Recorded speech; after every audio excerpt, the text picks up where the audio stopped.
Hello, BookTube. Well, I'm back for another session of pumping you for information. I'm curious to know about your use of YouTube, not just for watching BookTube videos, but just in general. What do you use YouTube for? How much time do you spend on YouTube, and how varied is it? I want to know the answers to all of these questions. Uncomfortably, some of the answers to those questions will only maintain their real value if I also know your age. But you don't have to tell me your exact age. You can just tell me your age bracket, uh, because that's going to make a difference. People, studies show, the studies could easily be wrong, but the studies tend to indicate that young people uh, watch YouTube for a lot of things, not just BookTube, not just me, I hate to say, but for news and whatnot. Uh, But anyway, I want to know all about that. I want to know, is BookTube the bulk of what you watch, or is it a small fraction of what you watch? How much of what you watch do you watch only to hate watch? Is there a lot of YouTube that you watch uh, for pragmatic reasons, for practical reasons? We've all heard stories about people that needed to fix a washing machine or build an addition to their house or retop their patio, and they did it through BookTube or YouTube rather. They did it from watching YouTube videos. The YouTube videos told them what ma- material they would need and a step-by-step guide to the process. There are even stories of people who build an entire house from YouTube videos. Is that a part of what you do on YouTube, watching practical stuff? I'd love to hear about it all, but this unfortunately is not going to be a long Steve stream. So we're going to move right to the chat so that you can all get me immediately off topic. We'll see. Yes, people are pointing out that I was late. I was late getting on the stream. The reason that I was late is not one that you're going to like. I was fuming over mail packages that I opened. Over one mail package in particular, I was filming a video of opening the mail, and it happened again, where I got animated and I talked for 45 minutes, yelling and screaming with foam coming out of my mouth and ears and eyes, and realized when I was done, well, you can't upload that. That doesn't do anybody any good at all. Uh, because I got one book in particular that was just staring me dead eyed in the face, saying, "I dare you to say anything about me. I dare you to say what I am. Instead, you must celebrate. That's what you must do. I will give you the contours of what is acceptable celebration, and then you will celebrate." And that anyway. Jenny Parks is saying, is asking Gola Muad'Dib, did you change your name back for the new film coming soon? And Gola Muad'Dib says, yes. Oh my god. Oh my god, I have so much to say about that movie. I've watched it now 5 times, and I have so much to say about it. And apparently, I am not going to ever stop being wrong about Denis Villeneuve's relationship with Frank Herbert's Dune novels and his movies of them. Apparently, I'm just going to be wrong about those things forever. I said years ago when I did an hour-long review of part one of Villeneuve's Dune, I said they would flop at the box office and that there would never be a part two. I was wrong about that completely. And on a live stream that Mark at Book Time with Elvis and Sean D. Standfast did on Friday, I think, I said that there'll never be another movie.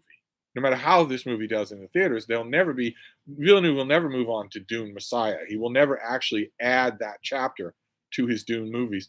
And it appears that I'm wrong about that as well. It appears that there are serious talks going on for that to happen. But anyway, uh, let's see here. Oh, Jenny is talking about the Dune trailer. She is pissed that the trailer is out already and looking good, but not out till November.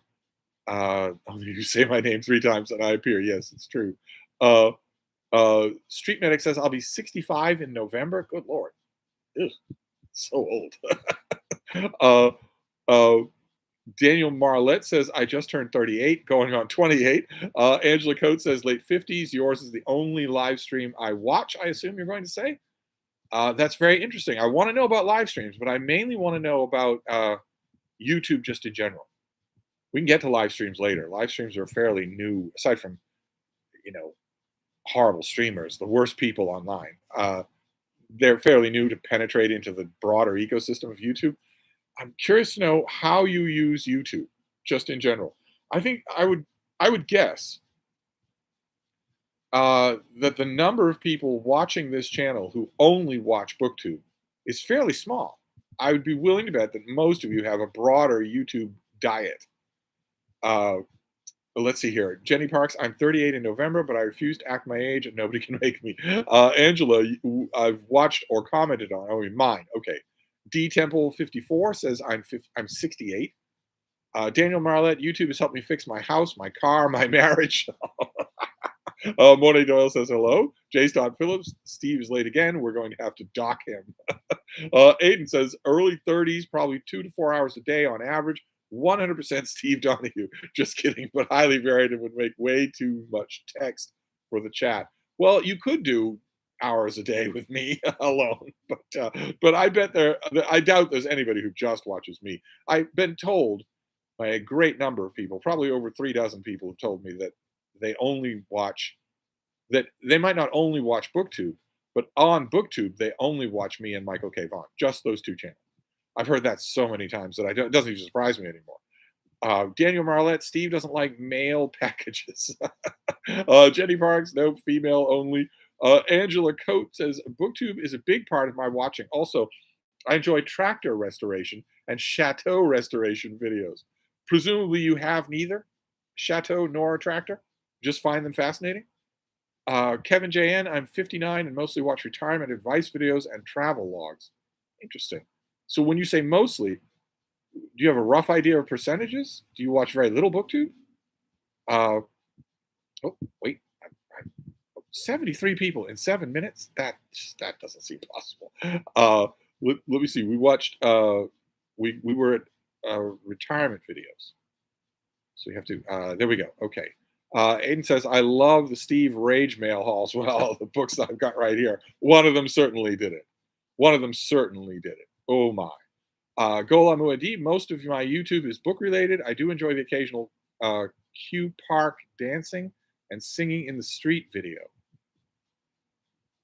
Beth Henley, I'm 67. I only watch BookTube, which sucks me right in. Why are there so many people in this chat who are older than 50? That is very strange for a 28-year-old sexy influencer.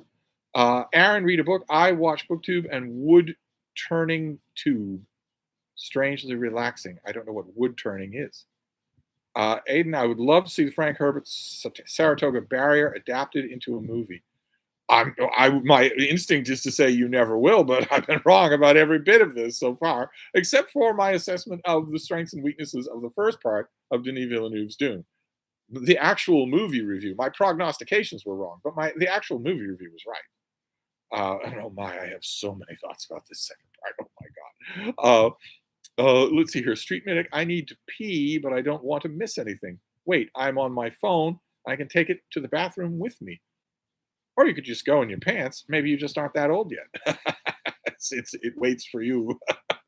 Sam, Steve, can you please explain what's happening in Russia? I'm confused by the whole coup thing.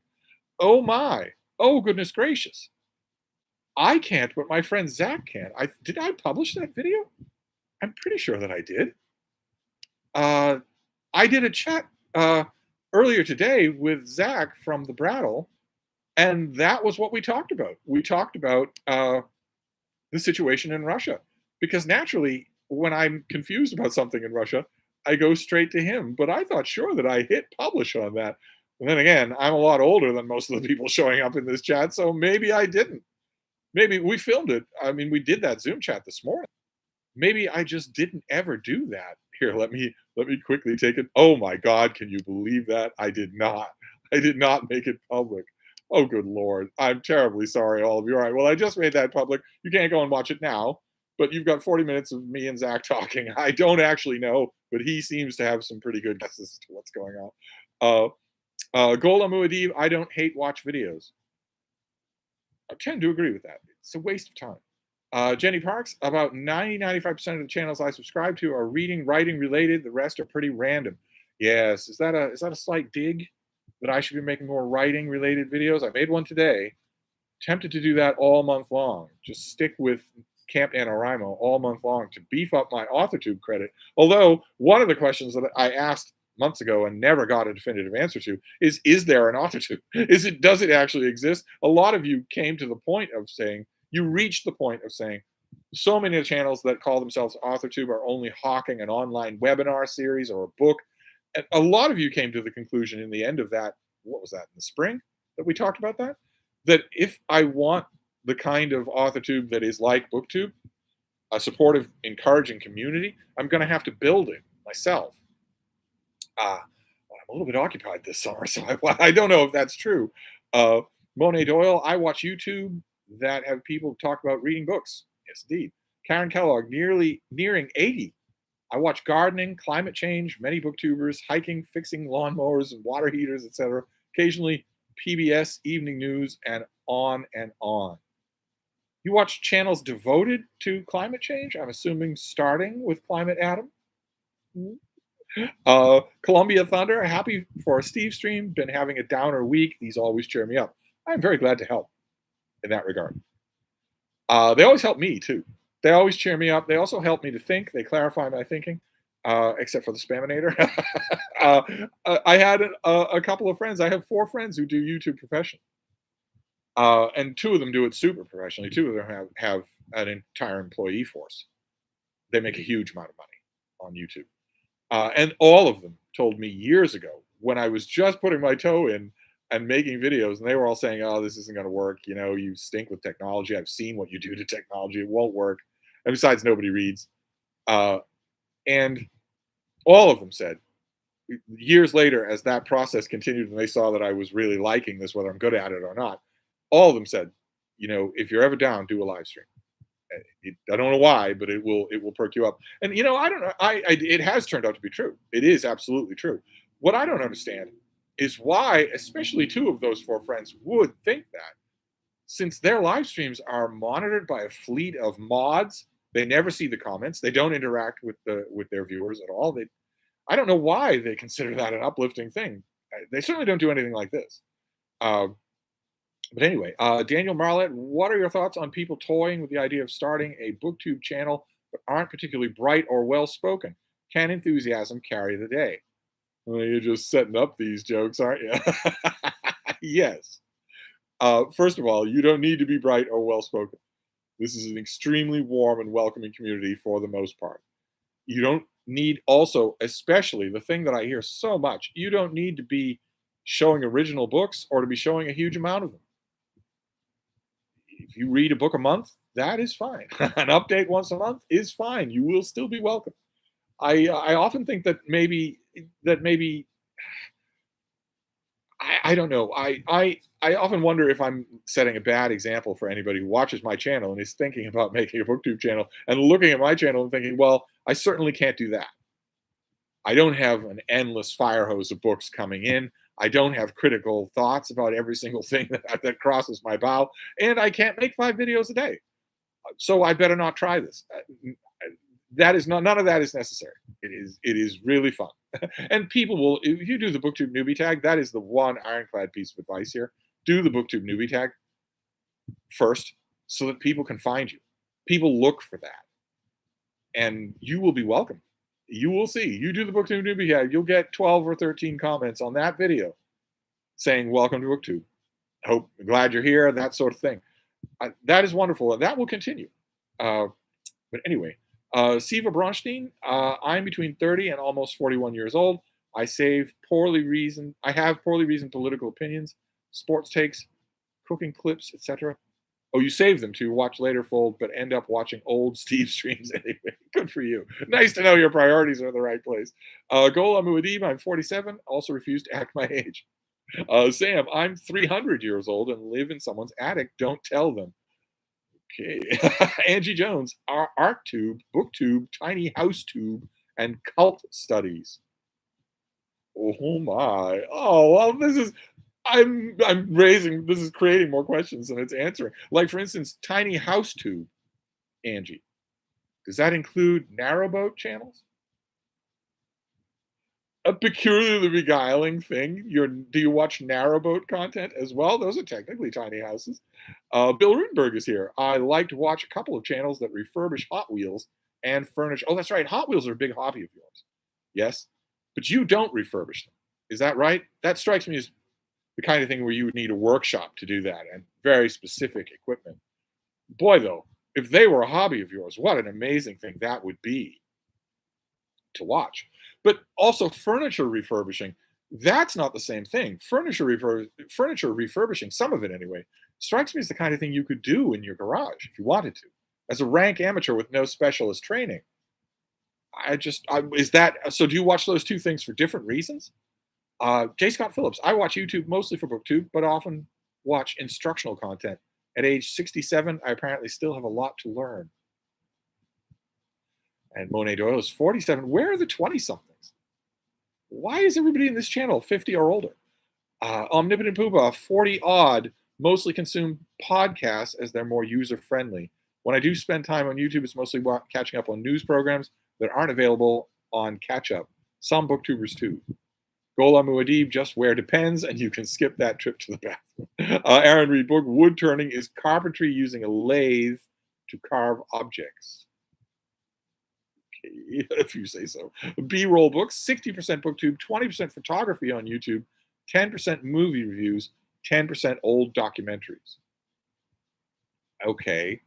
I'm really hoping I want to continue this conversation for a little bit longer. I want to have a couple of parts to it, like we did for BookTube and reading and bookstores. I'm hoping that a lot of this will take the form. The follow up will take the form of people emailing me channel suggestions instead of just. I'm getting categories now, and that's fascinating. Monet says not many people on YouTube read romance books. It's true. Omnipotent Poobah, but a lot of BookTube isn't that relevant, or is a bit too niche, or just not covering things I'm going to spend time listening to. Gola Muad'Dib all this time, and I'm just finding a toilet emoji. Yes, yes. Well, if you want to talk in cartoons like you were 5 years old, there's a wide variety of them now. But every time I see your name, I'm thinking of Dune. Oh, just so frustrating. It is so frustrating. I mean, it's bad enough that I have a Voxer group for Book Trek, a BookTube event dedicated to Star Trek, and there's nobody on it. Not everybody on that Voxer group has watched the latest episodes of Strange New World, so I can't really talk about them. But Dune isn't out for a while, and no, only other people who get. I've got a screener of it. Only other people who got screeners of it I can talk about it with me, which is very frustrating. Uh, uh, it's all I would say is don't go by the screener. Don't go by the trailer that's out now.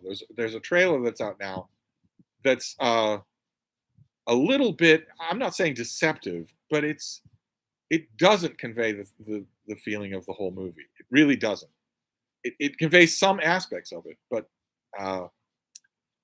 anyway, let's see here. B-roll books. I'm 36 for the record. Jenny Parks is responding to B-roll books. Almost read that as pornography. I'm clearly tired. Shouldn't be up this late. Street Medic. Lots of documentaries. Brian McGee philosophy. Some music videos if I'm lazy.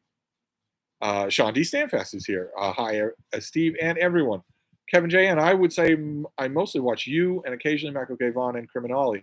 Fireplace Screensaver even surpasses all of you. Come bedtime. You have the screen on when you go to sleep? I thought you people needed darkness to sleep. Mayberry Book Club is here. Hey, Steve, just turned 49, and it's amazing how much of my reading tastes have changed. 49. Good Lord, you're all so old. Jenny Parks is saying hello to Sean D. Stanfast. Leo Percar, I watched a conversation of these two YouTubers in their mid-30s.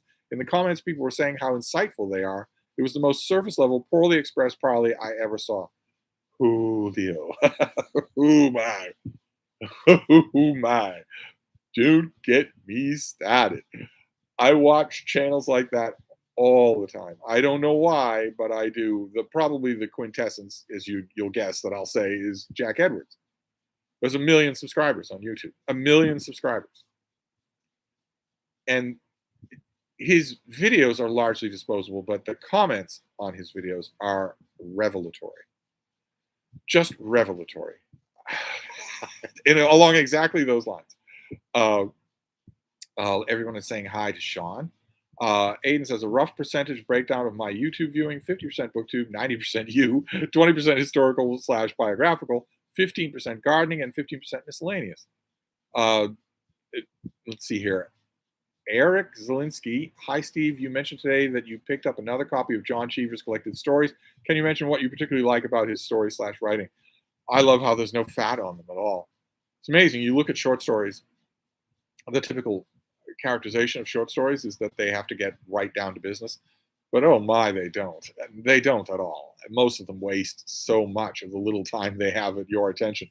And I believe that comes down to the New Yorker, which is an odd thing to say considering that Cheever placed a lot of stories in the New Yorker. But I think it comes down to the New Yorker, not because the New Yorker is trying to establish a style, but because they pay good money. Everyone wants a story published in the New Yorker, so they write that way. Or maybe it's being encouraged by the absolutely ubiquitous MFA programs. But Cheever doesn't do that at all. Not at all. Frank O'Hara doesn't do that either. Just anyway. Andrew Russell, hi Steve. What is the chat? The chat is about BookTube. You knew it was coming. It was inevitable. The worm Ouroboros. This is where the chat is about BookTube, but also about broader YouTube. How much YouTube do you watch? And how does it break down in terms of what kind of YouTube you watch? Is BookTube the most something like book related? Is that the most YouTube that you watch? Or do you make exceptions? Do you mostly watch auto racing or Shark Attack videos, but you will watch a couple of BookTube channels? Sean says, I'm the only influencer. Leo Burkar, also, I've been watching a lot of James Lindsay, and now I think everybody is in a cult. Yeah, he's an odd one to watch, isn't he? He's an odd one to watch. He's more convincing the less he talks. If you get him in a 90-minute or, God forbid, an hour and 90-minute interview, you start to get him past his comfortable talking points, most of which are incontrovertibly true. And you start to realize he starts to say things that make you think, okay, but could he be crazy? Or a Trump supporter, which is worse than crazy. I don't know. He's fascinating. Let's see here. Yuri says he's responding to Sean. Jenny Parks is responding to Sean. Daniel Marlette, I have to admit, when I stumbled across your videos for the first time, you said something that pissed me off. Then I angrily watched more videos, and dang it, you changed my mind. That is hard to do. I'd love to know what it was. I certainly didn't mean to give you an uncomfortable experience. But generally speaking, except when it comes to Denis Villeneuve's Dune movies, I tend to know what I'm talking about. Anyway, J. Scott Phillips, hey, last night I discovered YouTube has reinstated its ability to watch people's videos in reverse order. I found a few of your earlier videos featuring Frida.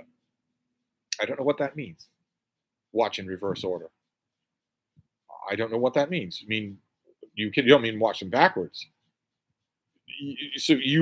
Well, the earliest videos featuring Frida have huge viewer counts because people have gone and found them. I think that's the reason. There's a Western Canon starter kit about the Victorians, and there's a ShakeTube video. And in one of them, I think it's in the ShakeTube video. Yes, it is. It's in the ShakeTube video, her very first appearance on my channel. She's a tiny little puppy, and she's on my lap eating the copy of Shakespeare that I have in front of me. But I don't mention her, and I don't introduce her. I just had to have her on my lap because otherwise she'd be getting into a heating duct or something. I'd have to stop the video. And then the next day, I did a Western Canon starter kit about the Victorians and introduced her properly. I didn't know her name then. She didn't have a name. But I put her in front of the camera and described how she came to my life and all. Bill Rutenberg, I don't refurbish the Hot Wheels, not talented enough. My mother-in-law used to refurbish the furniture. I watched it because it's fascinating. It's calming. I also watch those wood turning videos. So another vote for lathing. Okay. I wonder how many of you watch YouTube specifically for the calming aspect. Obviously not my channel, but are there things that you watch because they are calming? I always wonder about that. Let's see here. Daniel Marlette says some of us can be saved. I guess you're all welcome here for Wine and Calzones. Weirdness in history. Yes, I made it to a Stevestream. Yes, you did. Julie Martin. Now that I've passed 70, I don't have any problems watching anything I want to. From Are You Being Served to you, to a couple of travel channels, and MSNBC, and anything that catches my eye. Why would you have problems with that before you were 70? I'm not sure I'm understanding the framing there. Uh, oh, I lost you. Oh, there we go. Aaron, read a book. I love narrowboat videos and want to get one, but where would I put all my books? Yes, they don't have a lot of books. They'll have a shelf. Here, they don't have a little library. When you're walking down the corridor and you're going to each of the little rooms in the narrowboat, you'll never come across a little library because books are sinfully heavy.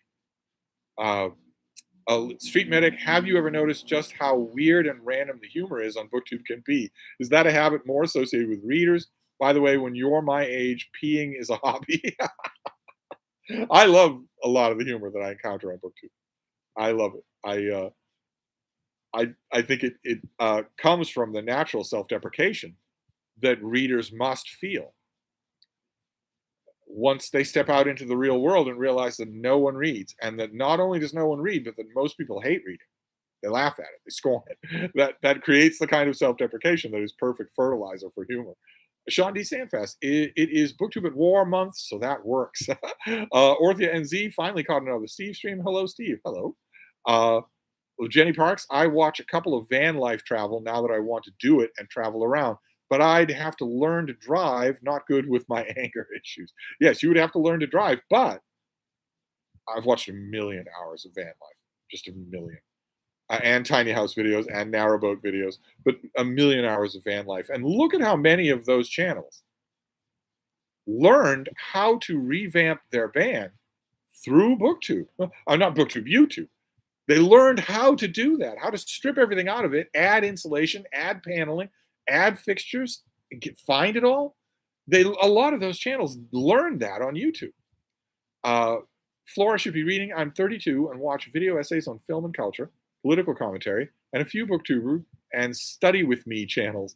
The latter being relaxing, but also making me feel productive. Yes, some of the study with me channels are rather funny to watch. I watch one kid. He's a lot of you will probably know him. He's allegedly pre-med, but he's also one of these anorexic models. And he did a study with me in the Rose Reading Room of the New York Public Library that did really well. I'm sure that's all he cared about, is that he noticed the numbers on the video. So he thought he would do it again, longer, that he would do a nice long study with me where he turns his camera on himself in that big, beautiful room, and you just study with him while he's working on his iPad or turning pages.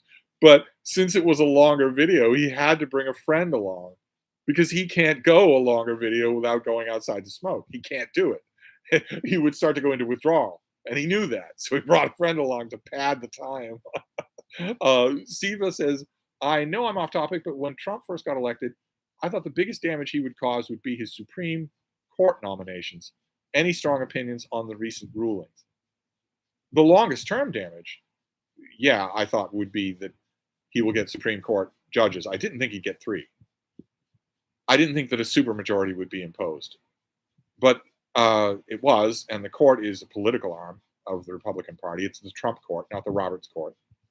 Of course, that's not the worst damage that he did to the country. It would have been if that had stayed that way. But he spent months and months and months carefully plotting and planning the overthrow of American democracy on the state, local, federal level. That was not all done ad hoc. That was not done through cutouts. That was not done through Rudy. It was all done from the top. He did that. He cautiously, carefully planned to overthrow the United States government. And a good 60% of the country is okay with that, including 60% of elected representatives in Washington, the people who make the laws. That's going to be a lot worse and more long-standing damage to the United States than any Supreme Court judge nominees, because that's going to end the United States the way it was as a representative democracy. But these recent rulings, well, I watched a hypocritical lefty YouTuber who titled one of his videos, "They Hate You." And although almost everything in his video was wrong and hypocritical and a grift, that title is true. This court knows exactly what it wants. The the John Birch Society, arch conservative, all openly fascist influence groups from whom these court nominees come, knows exactly what they want. They want a Christian theocracy where middle-aged white men are above the law and write the laws, and no one else has citizenship. They are against the 14th Amendment. They're against the 19th Amendment. They're against all of the gains, social gains that were made in the 1960s and early 1970s. They're against all of that. And all of it's going to go. There are no there unless a check is put on this court, all of that stuff is going to go. It'll happen gradually, I guess, because maybe the justices think that if it happens all at once, the Supreme Court building will be burned to the ground. But it is all going to go. This group, these groups know exactly what they want. They want Rousseau's Geneva. They want a theocratic city-state, a Christian theocratic city-state, where anyone who's not exactly that, a God-fearing, household ruling, white, heterosexual Christian man, has no authority, has no laws, has no protection, must eke out and creep by in the shadows under the forgiving permission of those men. That's the America that this group wants. And anyway, we're up to 106 people. I'm sorry, I keep ranting the numbers here, but I watch bigger channels that don't pull in these numbers. I don't understand it. Let's just continue here. Sam says, I want to do van life, but I don't have an Australian Shepherd or an Instagram account. Yes, you need an Australian Shepherd. You need an Instagram account. You need a drone, or more than one drone. My Rosie Day. Hi, Steve. Happy to catch you live. Yes, indeed. Here I am. I was talking about YouTube, but of course we've gone astray, as we always do. Gola Muad'Dib. I also watch Quinn's Ideas, Comic Book Girl 19, and The Red Book. They talk about books, but don't promote themselves as BookTube channels. I've noticed this myself. Kind of resistance to the Borg-like community of BookTube. Kind of resistance to that. The insectile book collectors, the dead-eyed guys in their mid-30s who they talk like clopazine patients that just, yeah, hey guys, I found this. I got this box of 100,000 books from eBay. I spent $100, hoping to make $101 on. I think this will do well. I don't really know what this is. Robot. I guess the author was a robot. I don't really know. I think it'll do well. They don't identify as booktubers either, and a whole bunch of other people too. Anyway, Ingrid Fritz. Hi, Steve. I watch BookTube, kitties, horses, gardening, succulents, crocheting, and random silliness. Yeah, I'm definitely going to want to put out a call for people to send me links to BookTube, to YouTube channels, because I'm going to want to see what all of you are wasting your time on. Jenny Parks is responding to Sam. Sean D. Standfast. I subscribe mostly to booktubers except a few lecture, music, and old-time radio channels. Siva Bronstein, do you have a Bill Maher rant in you? My assumption is that you're not his biggest fan. I'm not his biggest fan. No, I'm not his biggest fan.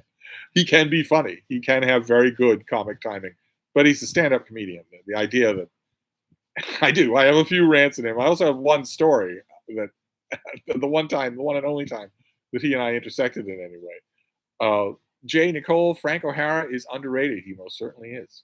He most certainly is. I have a theory about that as well as to why that is true. Sean Stanfast, I do watch one of people going out the back of beyond and build log house and live off the land. Yes, off-grid housing. It's all a lie. The off-grid housing channels are just as much of a lie as the picturesque travel channels or the van life, most of the van life channels. But it is meant at least to tell a coherent narrative. And meant to appeal to people who feel that they're being crushed by the system. Jason Carmichael, hi Steve. I hope you are doing well. Hope you're doing well. Taps papers, fires the person they're talking to. I'm trying to go back and watch every single one of your videos. Oh no, don't do that. Why would you do that? So that occupies most of my time on YouTube. Only a few thousand more to go. You'll never do it. Why would you do that? Why would anybody do that? That's not possible. Gagging for Lit, reading The Late Americans by Brandon Taylor and adoring it. Well, it takes all types. We can agree to disagree about the late Americans. Certainly, even Brandon Taylor cannot complain about the coronation as has received. There is no critical journal anywhere in the world that has not written a review of it and fawned over it. Just fawned over it. He will complain because, as far as he's concerned, 90% of those reviews should have been written by neurodivergent black people, and they weren't. So we're still living in the Third Reich. He will still complain about it. But nevertheless, that's the kind of reception that no author gets anymore. But anyway, I watch probs about 35% BookTube. Rest is trash stuff I love on YouTube. Dance mom compilations, gossip channel, tea spill stuff. Street Medic, LOL, the dumbest conversation I ever saw was a debate between a flat earther and a hollow earther. The flat earther said the world can't be hollow because it's flat, and the hollow earther said it can't be flat because it's hollow. Yes. Yes. But the flat earthers, they don't believe in the hollow earth, but they do believe in the great deep. That comes up often. They need to believe in the great deep because flat earth is fundamental Christianity. It's fundamentalist Christianity. It's a Trojan horse for that. But in order to be a flat earther, you have to believe in the Genesis account of the Bible. And so they need to believe that there are vast subterranean spaces. I guess they just believe they're full of water. DT, I only watch YouTube aside from occasional ad-free TV shows and movies. Andrew Russell, I watch mostly BookTube, about 80%. That's the highest percentage so far, I think. No one's at 100%. No one's saying they only watch BookTube. About 10% is political, and the other 10% is mindless entertainment. Sidemen, Stephen Tries, True Geordie. Chris Am70, I mainly watch BookTube. However, I do like the Hoof GP. Well, I never heard. News and deep carpet cleaning. Deep carpet cleaning. Good Lord. I'm learning so much here. Lydia Joy, you can sort the videos by oldest first or newest first. For a while, you couldn't do oldest first. Oh, okay. I'll have to try that. Monet Doyle, many female YouTubers I watch talk a mile a minute, and it's hard to watch them. Well, yeah, there are a whole bunch of YouTubers who have bought into this being some sort of Century City performance that they're doing. So they don't talk like normal people. They talk like they're reading cue cards. Maybe they are reading cue cards. And the goal is just to blast through it as fast as possible because then you get to go outside and smoke. This is just a horrible job. It's a grind. I hate doing it. It's just an income. And they're the ones who are going to be impossible to listen to. I do watch some of those channels, but Gagging for Lit says, yes, I enjoy Hoof GP. Am I assuming that you people are talking about a horse doctor? Is that what that means? A horse doctor? Seems to me if that's true, some of those channels might get kind of gross. Oh, wait, I lost it. Oh my God. The chat bounced up on me. Here, let's go back to where we were. Let's find, oh my God, look at all these comments. We were doing something about horse GP. So that should be easy to find. Let's see here. We're at 105 people. Oh my God. Jenny Parks, remind both Flat and Hollow Earther that we're actually in the Matrix. A CM Lady, I watch BookTube, Massage Tube. Did not know there was a thing. Oh, this is incredible. We need to revisit this subject when the Stevestream is over. We need to come back to it with specifics. Oh, I want you all in the next few days, while you're watching all this YouTube that you watch, I want you to jot down specific titles, specific names, so we can start getting specific here. And I'll just have a pad nearby, so that I can jot them all down myself. I somehow stumbled on anesthesia Q&A vids and don't know why. A lot of calming ASMR vids too.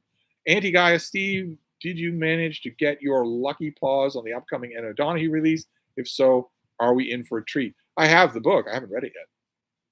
DT, so I've been trying to narrow down who you mean by the neck-bearded fascists who talk about Rings of Power and other movie reviews. Do you mean Critical Drinker or Red Letter Media, etc.? I think it's fairly easy to guess who I'm talking about. I hesitate to use that term with Critical Drinker. I don't hesitate at all to use it with someone like, for instance, The Quartering. Or, unfortunately, Ethan Van Sciver, or there are a whole bunch of others. I don't know. When it comes to The Critical Drinker, I don't know how much is grift. When he's one talking head and a whole bunch of talking heads in one of the group gatherings of neck-bearded fascists, He always, it could be just my imagination, but he always seems a little bit uncomfortable at some of the directions that the conversation goes in. So I'm not willing to lump him in, except just generally speaking. I know when I see a movie, I know whether or not he's going to like it, and I know the grounds he's not going to like it. I know what he's going to say that is the reason why he doesn't like it. And typically, it's neckbearded fascists who are that predictable. Either neckbearded fascists or their number one nemesis, studio bought shills. The one quality they have in common is that they're both intensely predictable. Uh, DT, if they're the same guys who pop up in my feed. Eric Zelinsky, with YouTube, for better or worse, I'll use YouTube, as it were, to keep my finger on the pulse. Between books, news, music, culture broadly, I use YouTube to take in the culture more broadly. Well, for better or worse, yes, but you are not alone. Like I mentioned at the beginning of this Stevestream, a lot of studies suggest that that people under the age of 25, none of whom appear to be here right now, use YouTube more for that than they do for any other means. That is what they go to it for. Everything. Uh, Street Medic, wood turning reminds me of the lathe of heaven. Lou G, I'm late. What is the question of the day? The question of the day, Lou G, is YouTube, not BookTube, but broader YouTube. How much of it do you watch? What kinds of it do you watch? What way do you watch it? How do you use it? All that sort of stuff. And it's been fascinating, as always. People never let me down. Except my Patreon, of course. The less said about that, the better.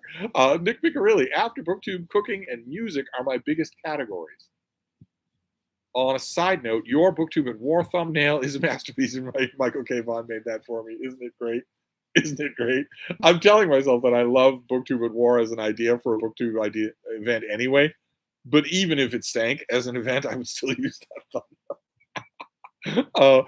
My only question now about BookTube and War is, do I do a video every day? I started to feel self-conscious about that for June on the Range, that I was making 10 times as many videos as anyone else. I started feeling self-conscious about that for Book Trek, where I was making a video every day. I was hearing from a lot of people, a lot of you, saying, no, this is great. Please keep it up. This is always fascinating. I've heard from a number of people saying, I'm not interested in Star Trek at all, and I wouldn't miss your Book Trek videos. But it still feels a little, I don't know, it feels a little disproportionate. But anyway, Daniel Marlette, thanks to YouTube, my 6-year-old calls me bruh. DT, Brandon Sanderson's lectures, are they good? Are they AuthorTube? Well, they're watched by all of AuthorTube, and they are pretty good, especially extemporaneous. As far as I can tell, they're all extemporaneous, which is not an easy trait. You either have that knack or you don't. The only problem, the main problem that I have with them, I don't think has a deceptive bone in his body. And he has learned a lot about the craft of writing. The main problem I have with them is that there's so many of them and they're so long, and that's writing time. If you're aspiring to write, you will learn a lot more by writing than you will by spending all of that time watching them. But that's a small complaint compared to the seminars and the MFA programs that those same procrastinators use. Siva Bronstein, do you like the Hitchens recommended book called A Struggle for Power by Theodore Draper?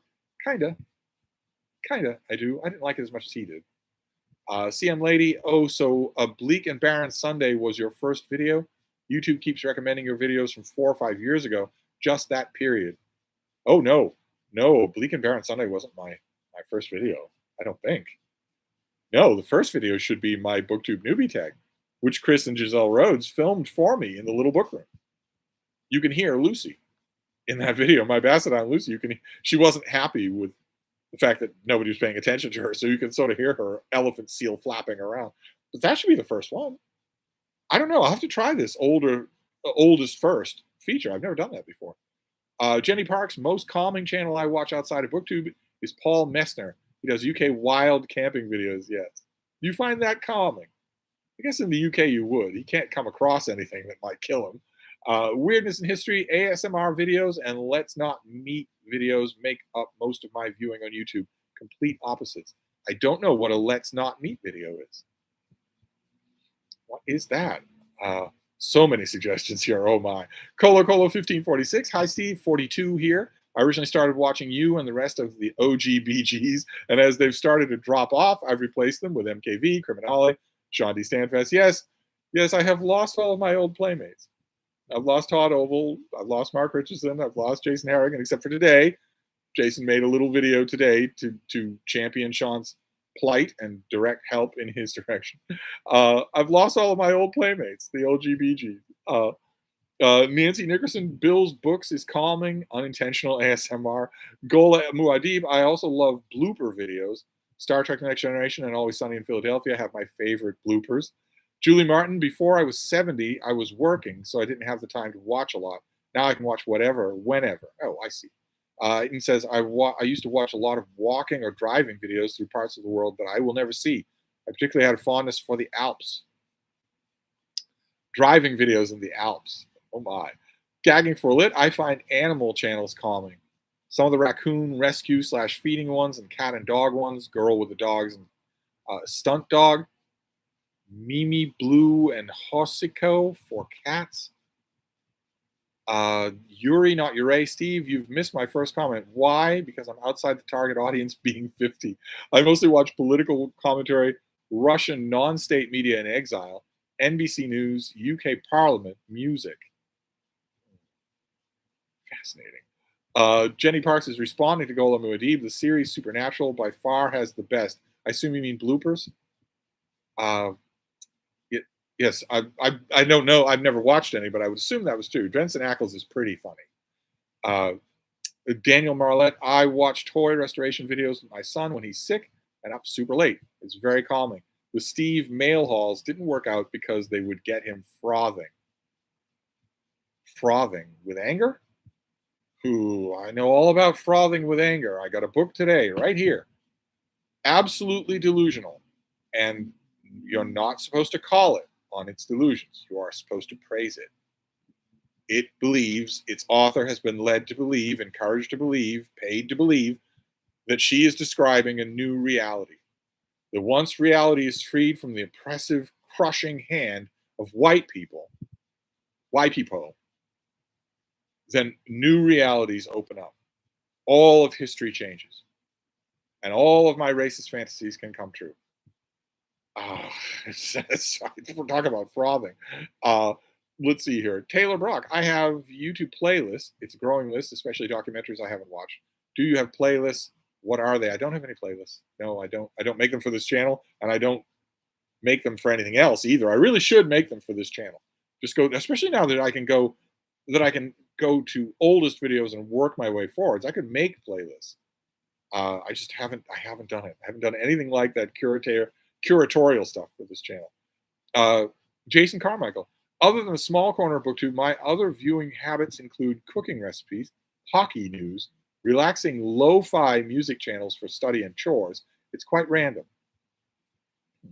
Anti-Gaia, some other YouTube tastes make me scratch my head. I have a friend who is obsessed with those hours-long televised trials. And recently, after seeing that great FX series on the O.J. Simpson case, is setting out to view the whole trial on YouTube. Oh my! Even I couldn't stand watching the whole trial when it was being originally broadcast.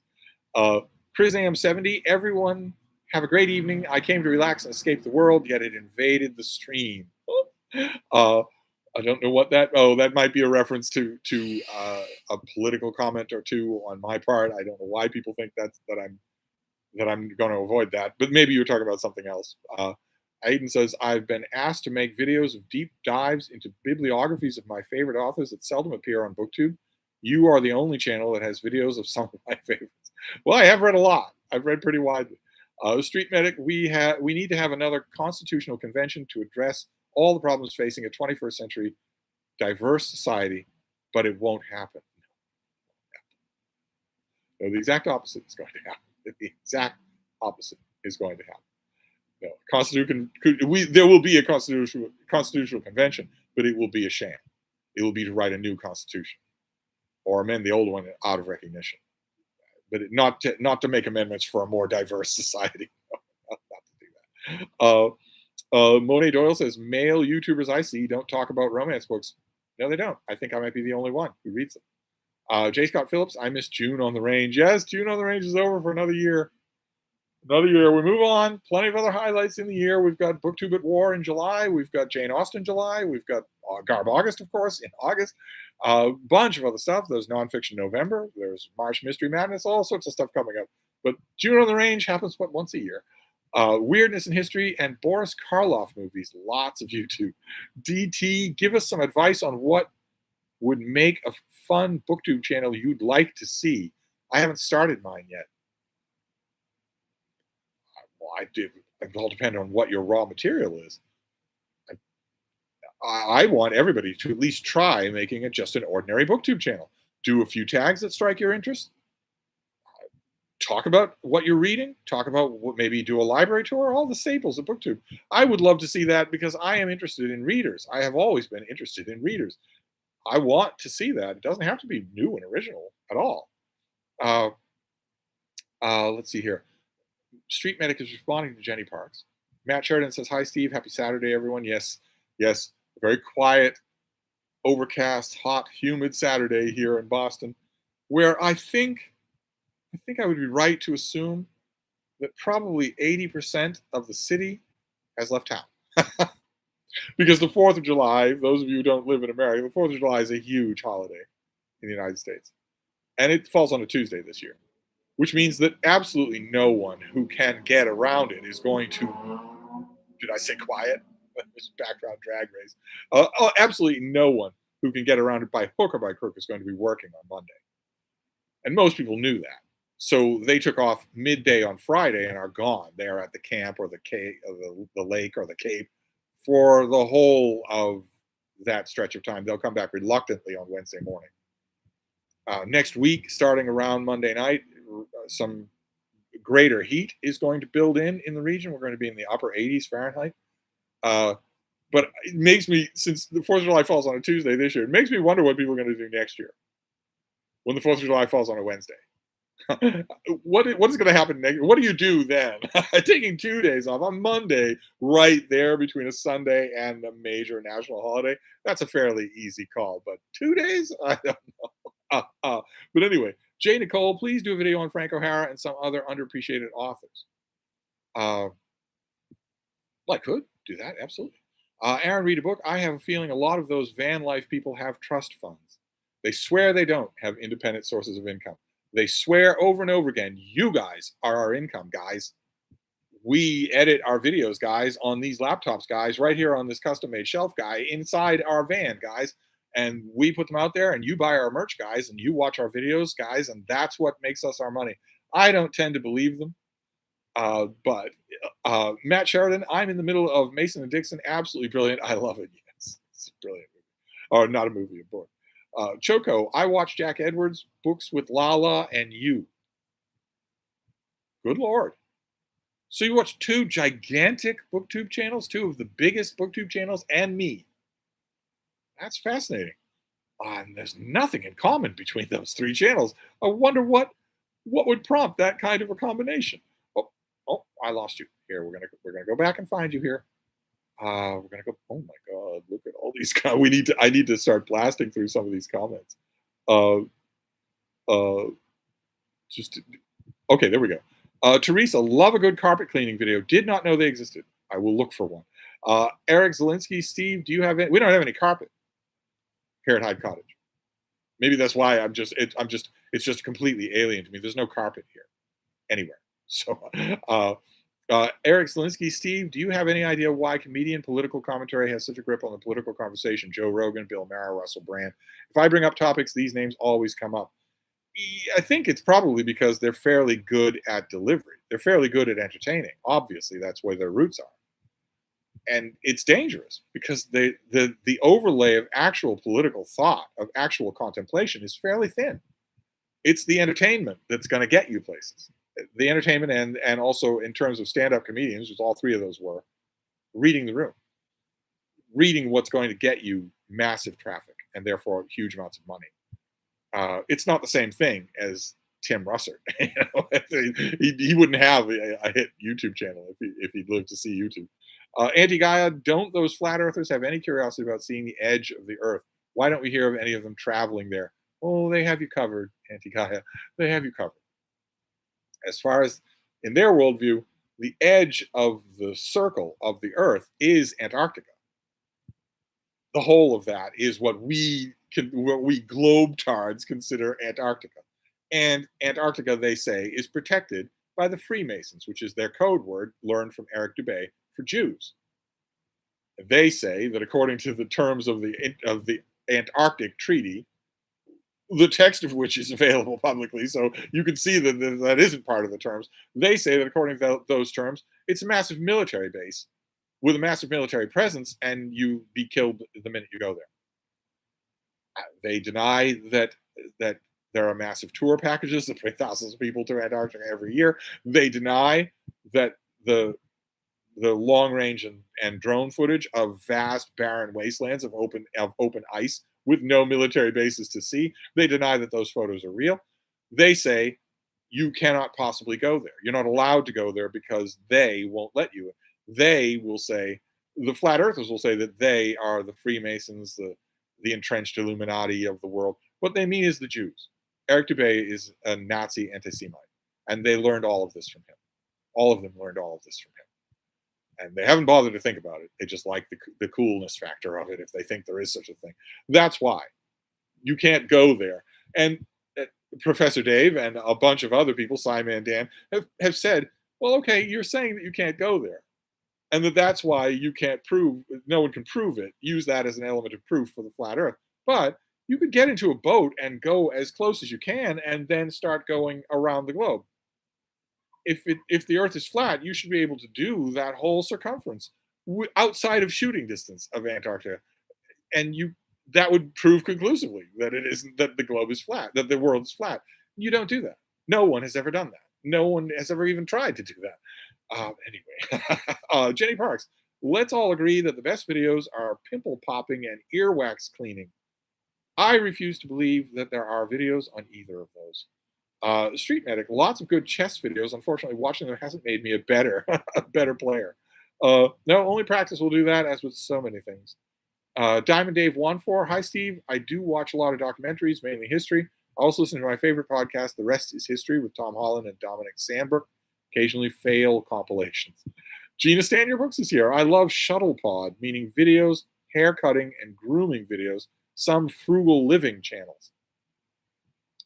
Lydia Joy, I watch some BookTube, some knit and crochet, and then it's random. Nate the Hoof Guy, it's cows. Nate the Hoof Guy is about a channel about cows. Street food videos from Asia and classic film review of the tired old queen at the movies. Street Medic is responding to Anti-Gaia. That's a good question. Orthia NZ, my YouTube is mostly murder investigations, stories of the deep dark, and mysterious food channels and BookTube. Orthia NZ, my YouTube channel is mostly, okay, it's the same channel, but stories of the deep dark and mysterious. What does that mean? What are those? Are you talking cryptids, my beloved cryptids? Or like, for instance, disappearance on the Appalachian Trail, something like that. Matt Sheridan, the quartering is beyond pitiful. The man has no personality, socially awkward, and arrested development. Yeah, well, he has a whole bunch of problems, certainly. He's a raging alcoholic, completely out of control alcoholic. And he also obviously has neurological problems, right? He's doing this when he's talking to you. He's obviously not aware that he's doing it. So there's that. But he's also a massive lying grifter. The things that are under his control are no more savory than the things that aren't. Jenny Parks, Vikings tried finding the edge of the world but discovered America instead. Jay Nicole, I started viewing BookTube to do bibliotherapy. My consistent viewing content is reading related and pets. What is bibliotherapy? I don't think I know what that is.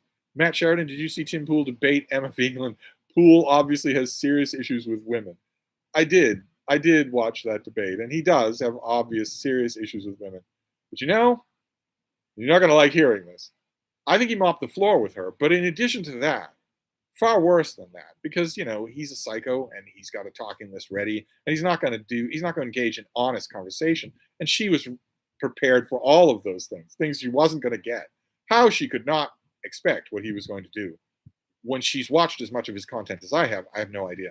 But what bothers me even more is the same thing with Lance from the Serfs, same thing with her. All these people who spend 6 days a week on their own channels referring to Tim Pool as a fascist monster, and then go on his channel for clout. And they will say they don't. They will say Lance from the Surfs was obnoxiously on and on about how no, I'm only going on there for the chance of reaching maybe one, maybe two people, maybe here presenting them with some facts that they won't otherwise see. Nonsense, absolute nonsense. If you call someone a dangerous fascist monster, you don't go on their channel. You don't go to their heavily armed compound. You only do that if you want a slice of their pie. Just anyway. Rob Cousy. I watch chiropractic videos. Did not know there was such a thing as chiropractic videos. Uh, let's see. I used to be skeptical of the practice, but after a few self adjustments, I feel whole. I also listen to audiobook recordings of Mao quotations to get into the grind mindset.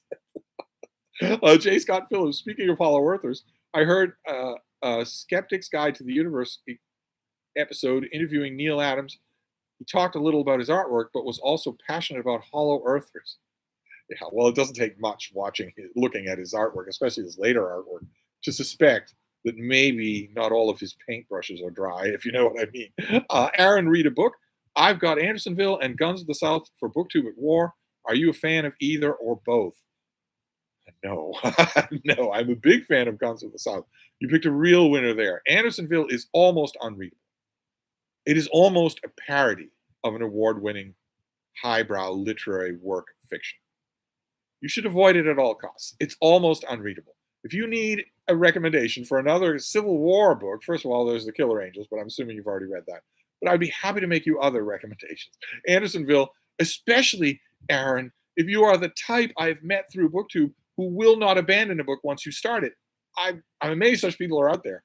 But if you're one of those people, don't let the trap fall on you. Don't start it so you won't have to worry about abandoning it. Oh my God. Some Bunny, I wish you were talking about BookTube because I'm happy to say I finally ditched Benjamin McAvoy's videos. He's so fake. Well, I'm mostly talking about BookTube, but the chat has a will of its own, and I love that. I can make a video if I want to just stay completely on topic. But I have to agree with you about Benjamin McAvoy. He has a huge sway, a huge amount of influence. But I don't believe it.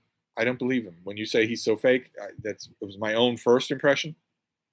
That I think I remember one of the first videos of his that I watched years ago. At random, I didn't know anything about him at the time. I had no idea what kind of a reach he has, what kind of money he makes off BookTube. And I remember watching maybe the one or two videos of his, and my first reaction was, when you're on your own in your free time, you don't read. Never crosses your mind to do. And I yet to see much by him that tells me otherwise. Jenny Parks, I enjoy watching Critical Drinker rip apart some movies, but I could be biased listening to another Scot. Well, I'm, of course, a little bit biased too, not because I'm Scottish, but because I'm a dog person, and so is he. And when he rips apart a movie, it can be a lot of fun. I have often detected non-movie ideology creeping into his assessment of movies, and that is bad. That is absolutely bad.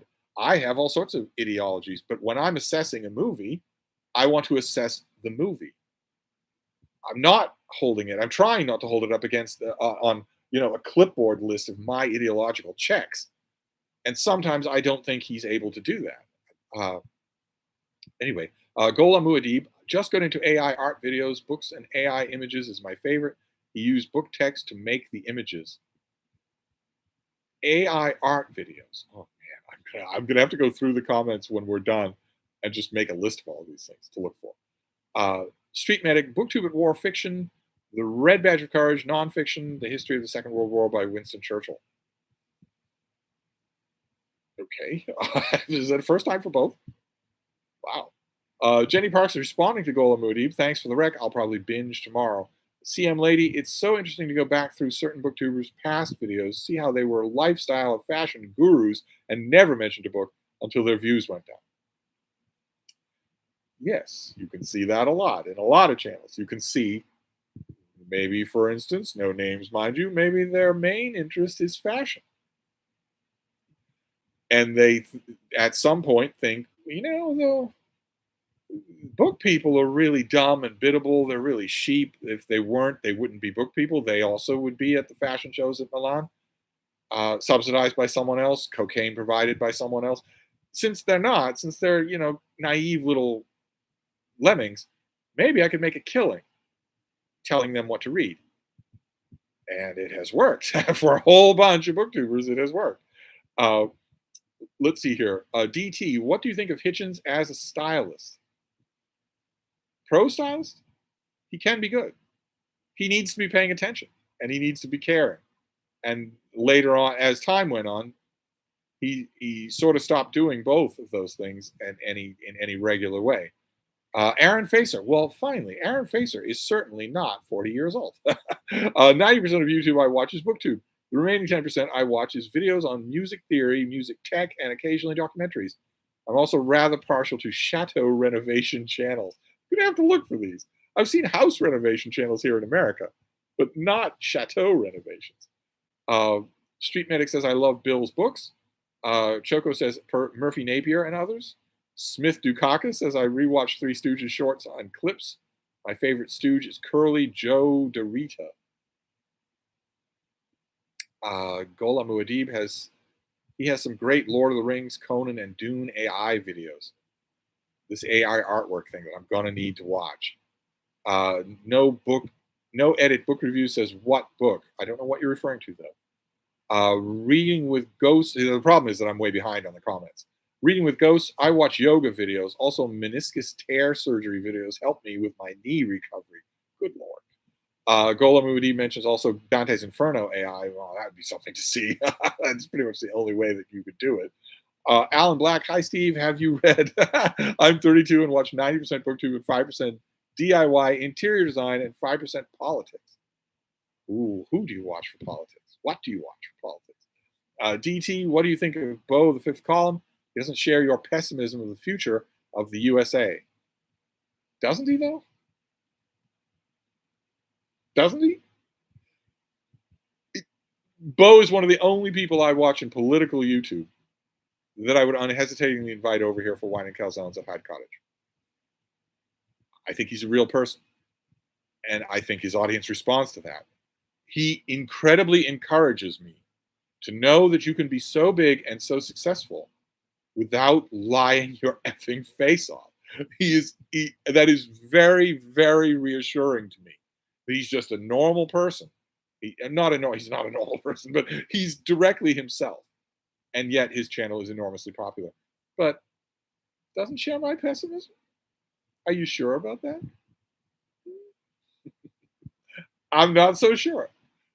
I'd love it if you could point me to a detail that tells you that. He is perfectly happy to parrot the Barack Obama point about the moral arc of the universe tending towards justice. I think that might be true. That's not the same thing as having optimism for the future of this country.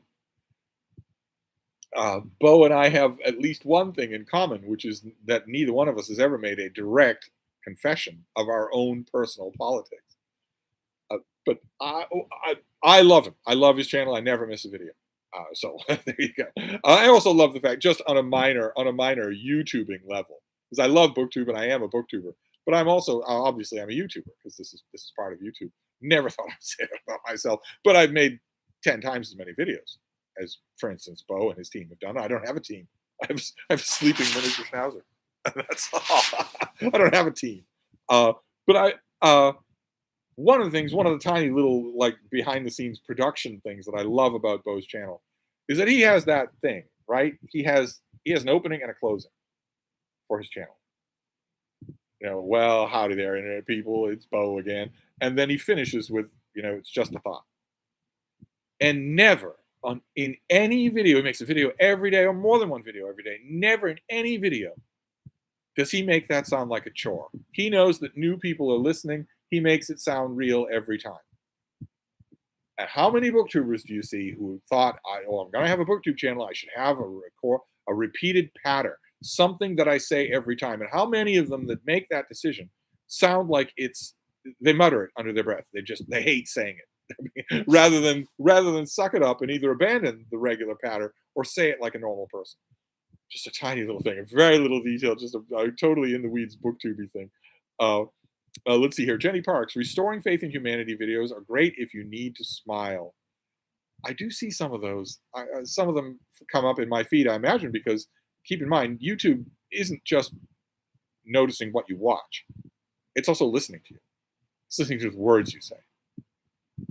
And I get a lot of those videos. A lot of those videos come up in my feed of people pulling over and saving abandoned dogs. I'm sure that those are directed at because of the conversations that I've had on this channel.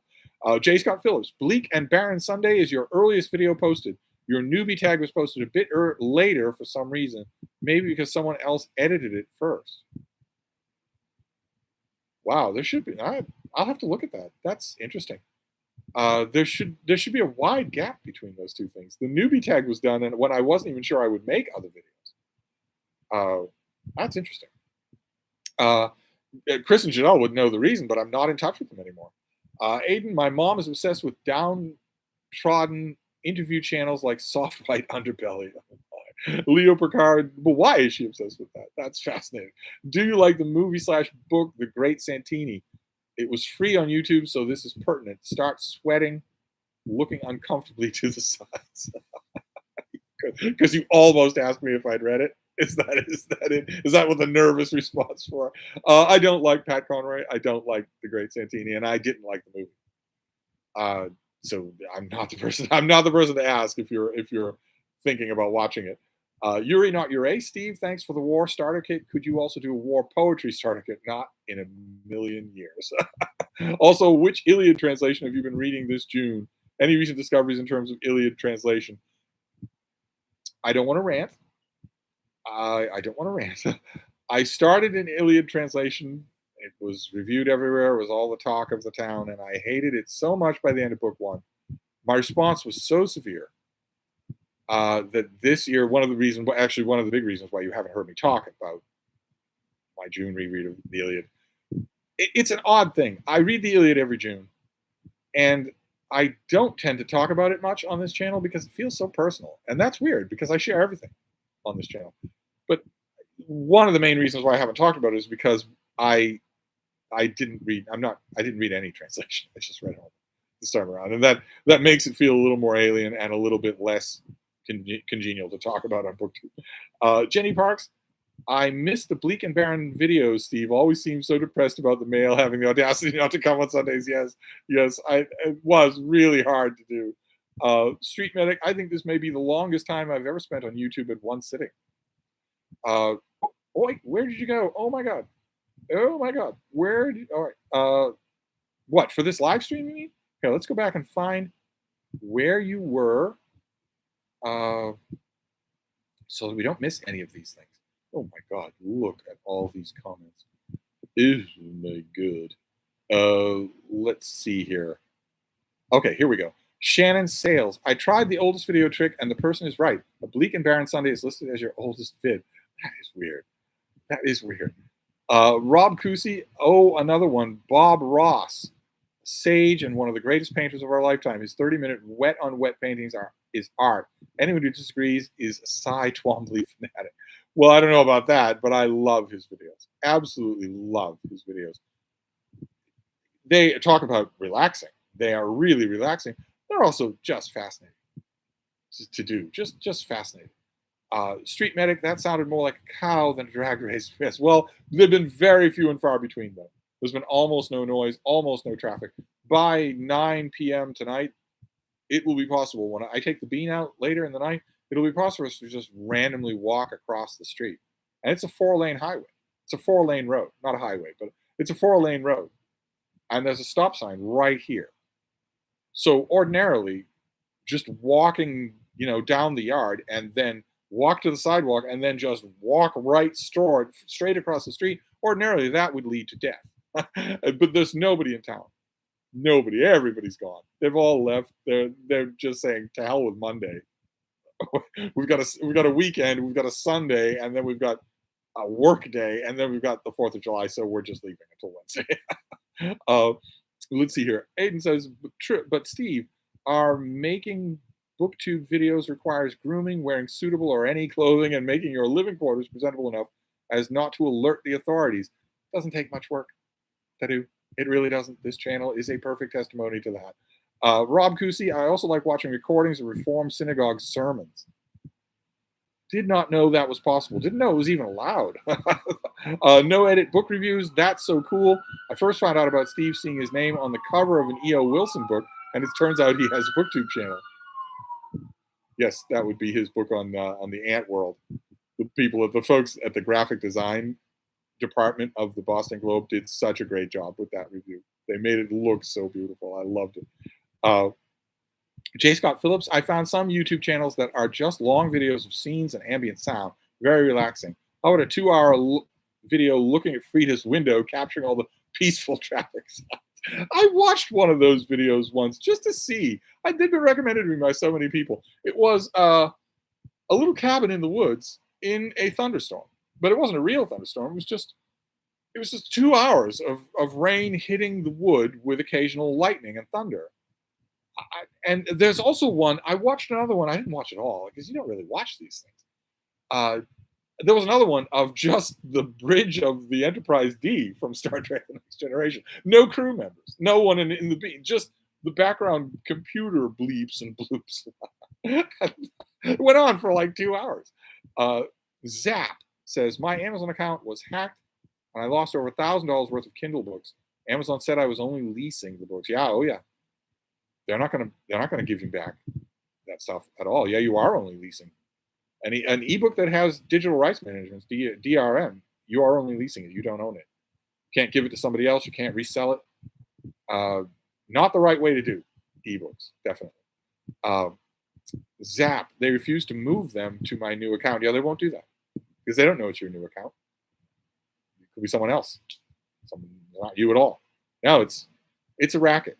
That's the worst possible thing when your account is hacked or otherwise deleted. You can't get those books back. They're just gone. It's like having a house fire. James Rucala, aside from BookTube, I like music theory, politics, and cooking channels. Trying to wean off the cooking and politics because I want to think less about those topics. Daniel Marlette, when will we get a vlog of you just reading silently by candlelight while soothing open domain music plays in the background? Maybe take a long, wistful walk with a selfie stick. It'll never happen. My reading is not that way at all. I've seen some of those channels. My reading is not silent and it's not peaceful. I am arguing with books or ripping them to shreds or laughing my head off. But it's not this, oh, Bach trickles in from somewhere. I don't get that kind of reading at all. And I wouldn't do a long, wistful walk with a selfie stick because that would mean leaving Frida. I'm not going to bring a camera with me while I'm with Frida. I'll bring a cell phone in case I need help or in case I see something remarkable that I want to film. But I'm not on my phone when I'm with her. Street medic, one thing I've learned as a paramedic over the years is people are just stupid. People are stupid. Yes, indeed.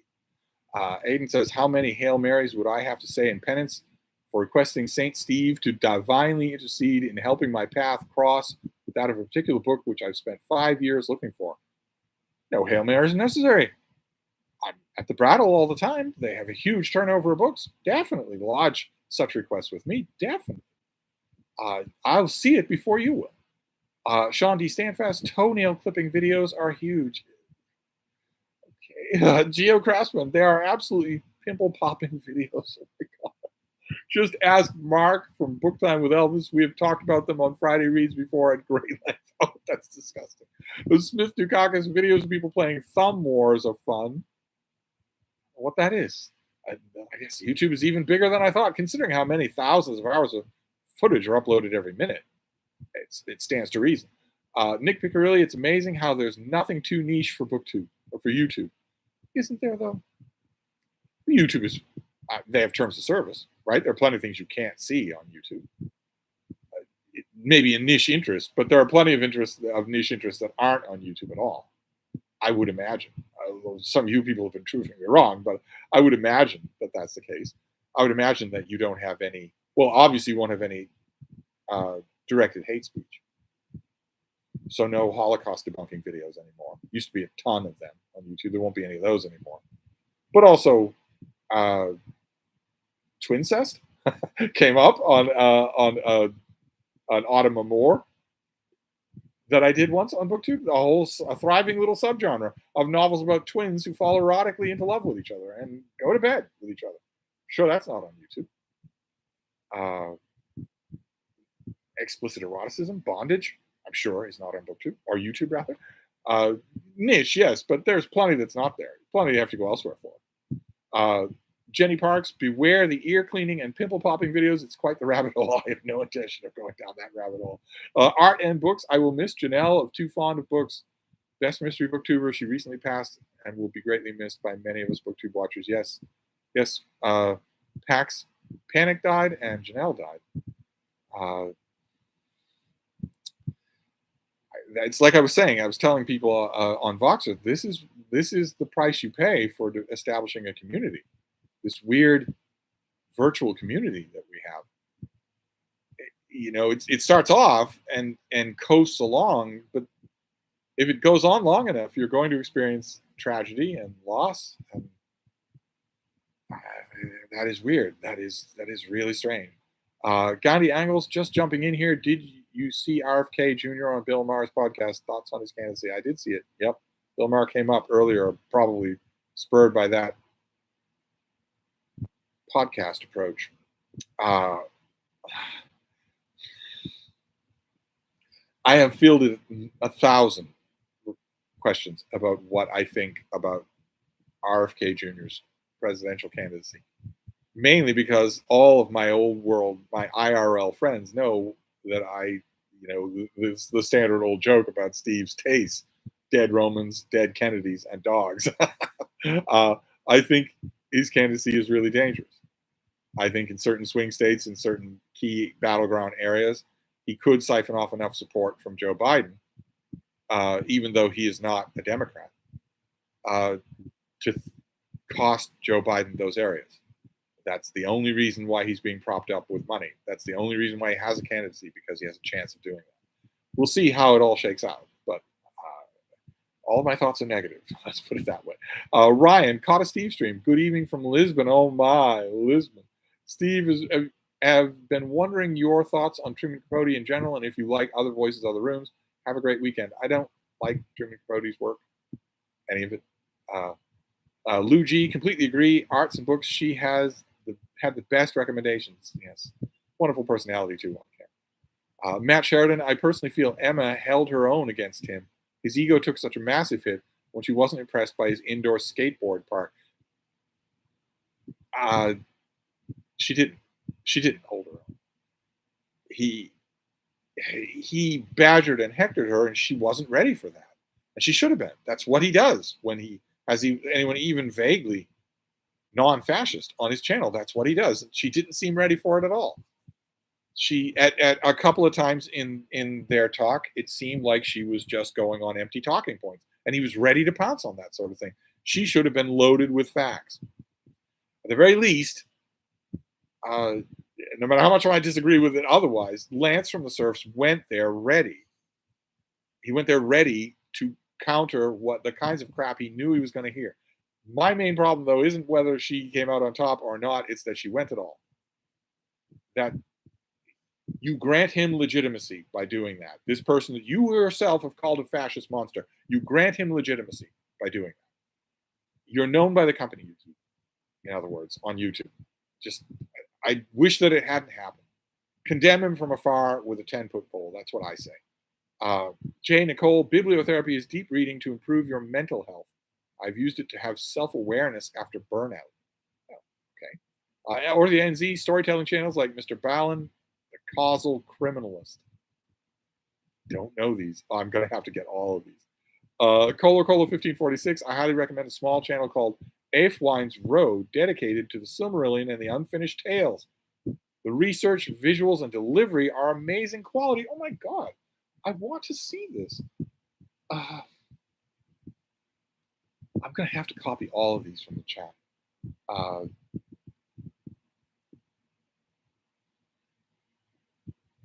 Let's see here. Golem Udib, I love watching old Bob Ross videos. I used to watch them in the 80s and early 90s. They're incredible. They're habit forming too. I'm not sure they teach you anything about painting, and I'm not sure that you could follow his advice. There are other channels, later channels on his own studio, of people trying to do his method of wet-on-wet painting, and it's not the same. The results aren't as good. I'm wondering if maybe it's just that his was a talent that found a means instead of a means that brings you talent. Tom Newman, my YouTube feed is full of drums, professional music here. BookTube, chess, and cooking channels. Another vote for chess and cooking. Matt Sheridan, I love watching channels about books, film, hockey, and politics. I also like to partake in a history documentary as well. Jenny Parks, I'm currently halfway through Killer Angels. Weird that I feel the suspense despite already knowing how the battle ends. Yeah, you do. And you know the apocalypse is coming. You know this thing is coming.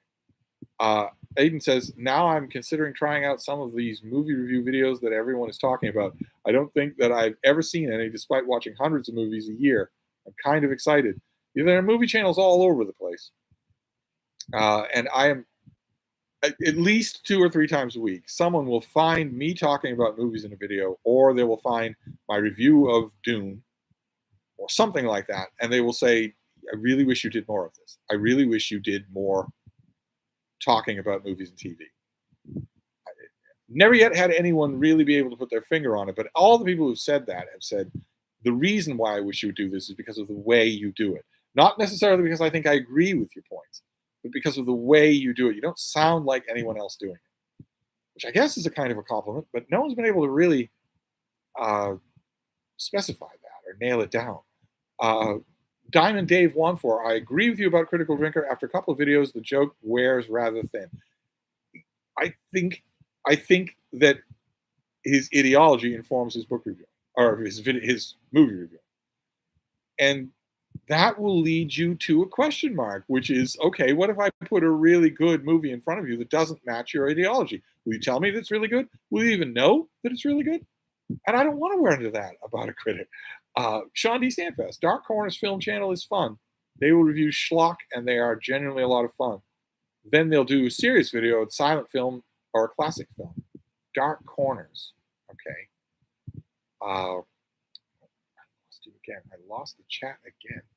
Here, let's go back to Sean. Street Medic. No, I've read my BookTube at War Preferences a few times. Lindsay Reeds, just joining in on Stevestream. I subscribe to about 450 channels. Probably 95% are BookTube, and the rest are nature channels. Matt Sheridan, what are your thoughts on Mark Musa's translation of Dante? I don't like it. One of the major translations that I just don't like.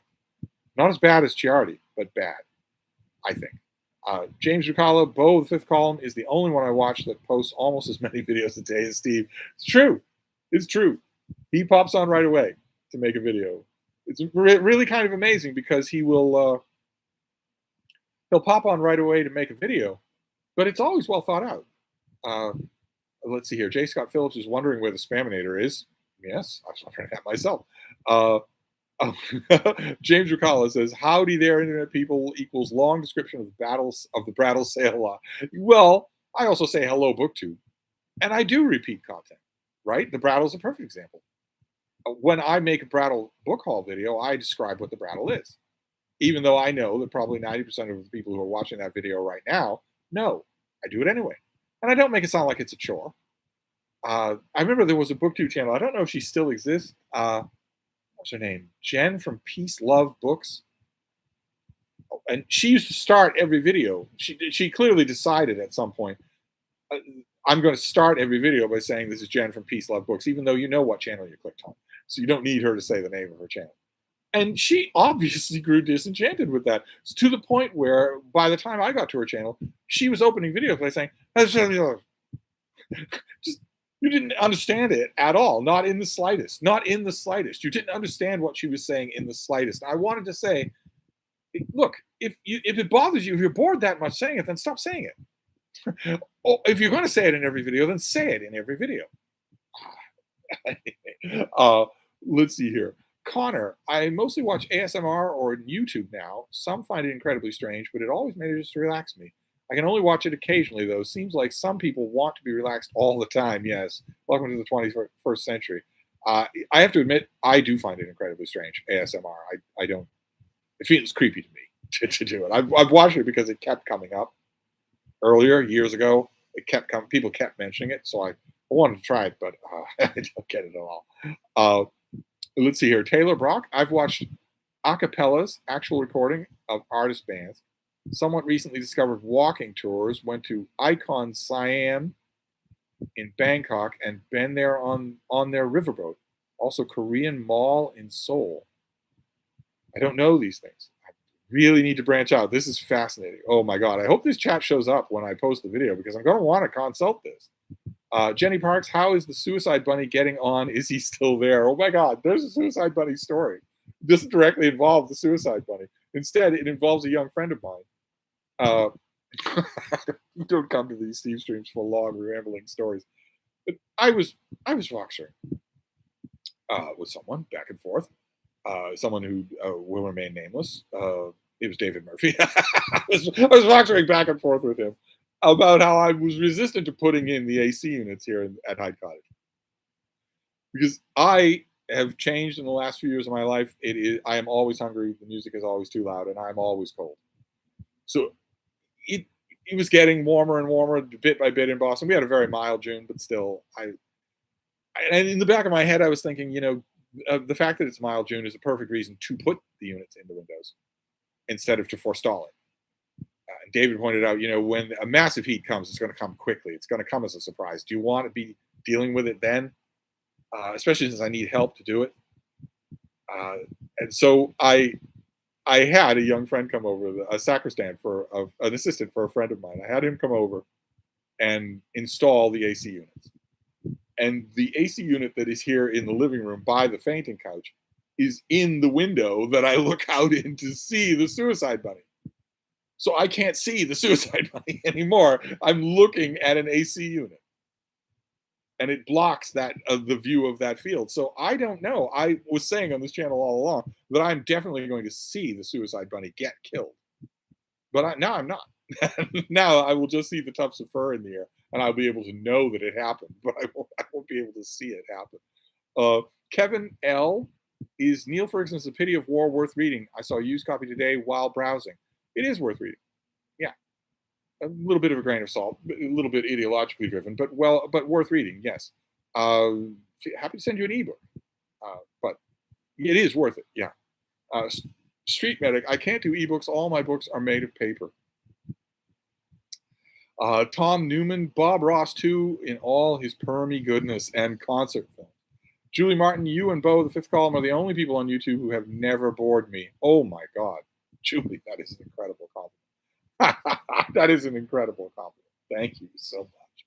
That is pretty good. I don't know that Bo and I would agree on everything, but I have often thought watching his channel, boy, oh boy, what I wouldn't give to do one of those 40-minute Zoom chats that I do. And it wouldn't even have to break the character of this channel. I would just talk to him for 40 minutes about what he's read. But the books that he loves doesn't have to be on topic at all. It doesn't have to be political. I'm a big reader of science fiction. I'd love to hear about it. Love to hear about your reading. I don't think he would ever do it. I don't think he would ever see the request, but that would be terrific. ST, who's your favorite post-colonial author? I've been reading V.S. Naipaul, very acidic writing. Also, who's your favorite author who was an a-hole in real life? I have lots of answers to both those questions. They aren't really chat compatible. Post-colonial author. Oh my God. A Street Medic. Bob Ross is awesome, but does anyone else remember John Nagy? I'm not recognizing that name. DT, what do you think of big young people's channels like Penguins Zero? Do I know that? I don't think I know that. I don't think I know that channel, unless that's not the whole name. Michael Lombardo, hello. Don't tell me we're winding down, but we are. We are winding down. But this has been fascinating. Absolutely fascinating. I'm getting lots of requests. Not really getting as much theoretical. And it's my fault. I ask people, how do you use YouTube? What do you watch? And I'm getting a lot of that. People are telling me, here's the bulk of what I watch in the order in which I watch it. I guess what it is for you would probably be a different conversation. Let's see here. Deep in the reads. Lately, I've been watching YouTuber apology videos. They're so creative, especially when interpretive dance or ukuleles are involved. Yes, ukuleles. Instantly took its place as the most infamous YouTube apology video of all time. And I'm perfectly okay to watch it and cringe and wince and laugh at it. But I'm not okay with the mentality behind it. Because we're talking about real harm. and an actual betrayal of a community that was carefully built and thought it was sincere. And these apology, whether it's that or anything else, these apology videos are not only not sincere, they are done in order to be cringeworthy. They're done in order to get more attention. The conversation now, I guarantee beyond a shadow of a doubt, this conversation has actually happened. And given what these people are like, it's been recorded. The conversation, I guarantee you, is how do I make the worst YouTube apology video? How do I make the worst one? Which is, I mean, apology videos are insincere anyway on their nature. They are insincere. The person does not mean it. But this just parodies the fact that they don't mean it. This is underscoring and dramatizing that fact. Just, Ingrid Fitz. And on the weird side, I watch farriers clipping ergos and chestnuts on horses. A street medic is responding. J. Scott Phillips, I'm off duty, so I don't have a problem with you calling 911. Lydia Joy, a friend of mine, was stuck on a very long flight sitting next to someone who watched 5 episodes of Dr. Pimple Popper on their laptop. Tried to block peripheral view with a safety card. Yuck. Yuck is understating things. I can't imagine this exists out there. Connor, you'd be wrong in saying there aren't any bondage or BDSM videos on YouTube. I, of course, would know nothing about this, though. There can't be. There can't be. There might be safety tutorial videos, but there can't be. That's against YouTube's terms of service. I'm sure that YouTube would consider that exploitative in some way. I don't know that I want to look either, because that would be in my search history. Matt Sheridan says RFK Jr. is a clown and a lunatic. I've read that Roger Stone is behind the scenes on that candidacy, and that would not surprise me. Yeah, Roger Stone is a free man. He's alive, and he's a free man. We have another bite at the apple. Maybe. We have another bite at the apple. It's entirely likely that he is on a list, that he will be indicted. It's going to happen too late. But anyway, Matt Sheridan, Bob Ross is the undisputed king of ASMR. I guess that's what he is. I don't think he'd have known what that was. Steve Bronstein, you've mentioned you like John McWhorter. What about Glenn Lurie? Seems like he was heavily influenced by Thomas Sowell. What do you think of Sowell's idea and influence? Now, Siva, you know that isn't going to work for a chat. That's a 2-hour-long discussion. What do I think about Thomas Sowell's ideas and influence in a chat that's wrapping up? That is not going to work. I don't like Glenn Lurie. I don't think he makes as much sense as John McWhorter. Thomas Sowell is a whole nother conversation. Aiden says, my father-in-law has Alzheimer's and loves to watch fireside readings of books from his childhood, like the Jungle Books or the Oz books. Oh, wow. Oh, wait, where'd you go? Oh my God, where did you go? Let's see here. Oh, here, let's keep going. There we go. Ryan, would you recommend Red Letter Media for movie reviews if you haven't encountered? Sure. Most movie review channels, I actually see what a lot of those people who are emailing me about my own movie reviews, I can at least see what they're talking about in the mirror image, because a lot of movie review channels that I watch are just bad. And they're all bad in the same way. They don't want to lose their access. And that they either don't have their access and resent that fact, or they don't want to lose the access they have. And that makes them very samey. Whereas I get screeners from someone who, isn't counting on me for reviews, isn't expecting a review. No one knows about it. So I'm out of the loop for that. Let's see here. DT, how does Gone with the Wind measure up for you? I found it sweeping and lush. It is definitely sweeping and lush. You're not allowed to read it, but it is sweeping and lush. Aiden says, I fully agree with the assessment of your movie talks. I'd love to see so many more and full videos on movies. The tone of the I've mentioned this before on my channel. The tone of the comments that I get from people on that subject is different. Articulate people who can tell me to the cows come home what they think about a book or a book review channel, who cannot express what they're finding so refreshing in my movie reviews, but they do. People when they email about, I get 2 emails a week at least on the subject. People say, they never say something like, you're just as interesting on movies as you are on books. Instead, they say, I don't see any movie reviews that are like yours.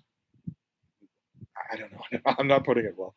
Deep in the reads. Another thing I've been into lately are deep sea and space exploration documentaries.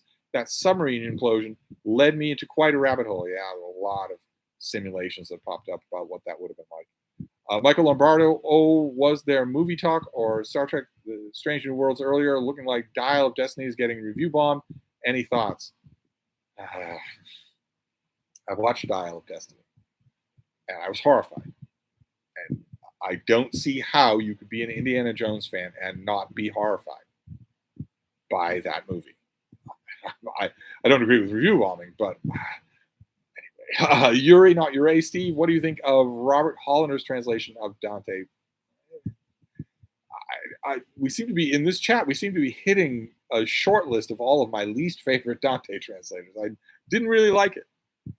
Michael Lombardo, instead of air conditioning, have you considered a dehumidifier? The old saying, it's not the heat, it's the humidity. I've never had a dehumidifier that worked. Never had the one that wasn't 10 times more trouble than it was worth. So no, I haven't considered that. Eric Zelinsky, Steve, what is your typical daily reading and writing routine? Do you have one? I don't have a routine. No, I think they deaden. I'm not the type that needs one in order to get anything done. I have something called self-discipline. So I don't have a routine, no, but I have regular patterns. That's for sure. That's for sure. I wait until Frida wakes up. She's not a morning person. So it takes her a while to stretch and yawn and roll over and finally get ready to go outside. Then, because I'm reading all night. So I'm reading when she wakes up. I wait for her to wake up. I wait for her to stretch. I wait for her to be ready for us to, go outside and walk around a bit. We do that. Then we eat and I clean up, straighten everything, get the fainting couch ready if that's where I'm going to spend the day. And then usually I ease into the day with a few hours more of reading. And then I also, first thing in the morning, I will clear up the overnight emails. I like zero inbox if I can. Don't like to carry too much weight. I'm way behind now, but I get way behind. I get a lot of emails in a 24-hour period. I like to take a big, great whack at the overnight emails and then proceed with the day. If it's a normal weekday, that will involve emailing with publicists, with editors, publishers, a lot of that back and forth. It'll involve morning reading and a little bit of figuring out what the day's writing is going to be. Are there deadlines? There will always be at least a couple of deadlines. Will they be really pressing? Anything big? Is there any big segmented work, a little piece of which needs to be done during that day? And if so, how much? Is there anything big and floating that I need to start paying more attention to? And in the course of that preparatory thinking, there's also preparing YouTube, preparing BookTube. What's going on in BookTube? What are my BookTube videos going to be today? Let's see here. Matt Sheridan, I used to watch prank channels about 10 years ago. Seems like they have all become Trump-loving fascists since then, without exception. All of them have been. Yeah. And you can see the reason why. The reason why is easy. Because their channels were never about humor. They're never about pranking, about victimizing. That's what Trump is about. So you can see it's not a hard transition at all.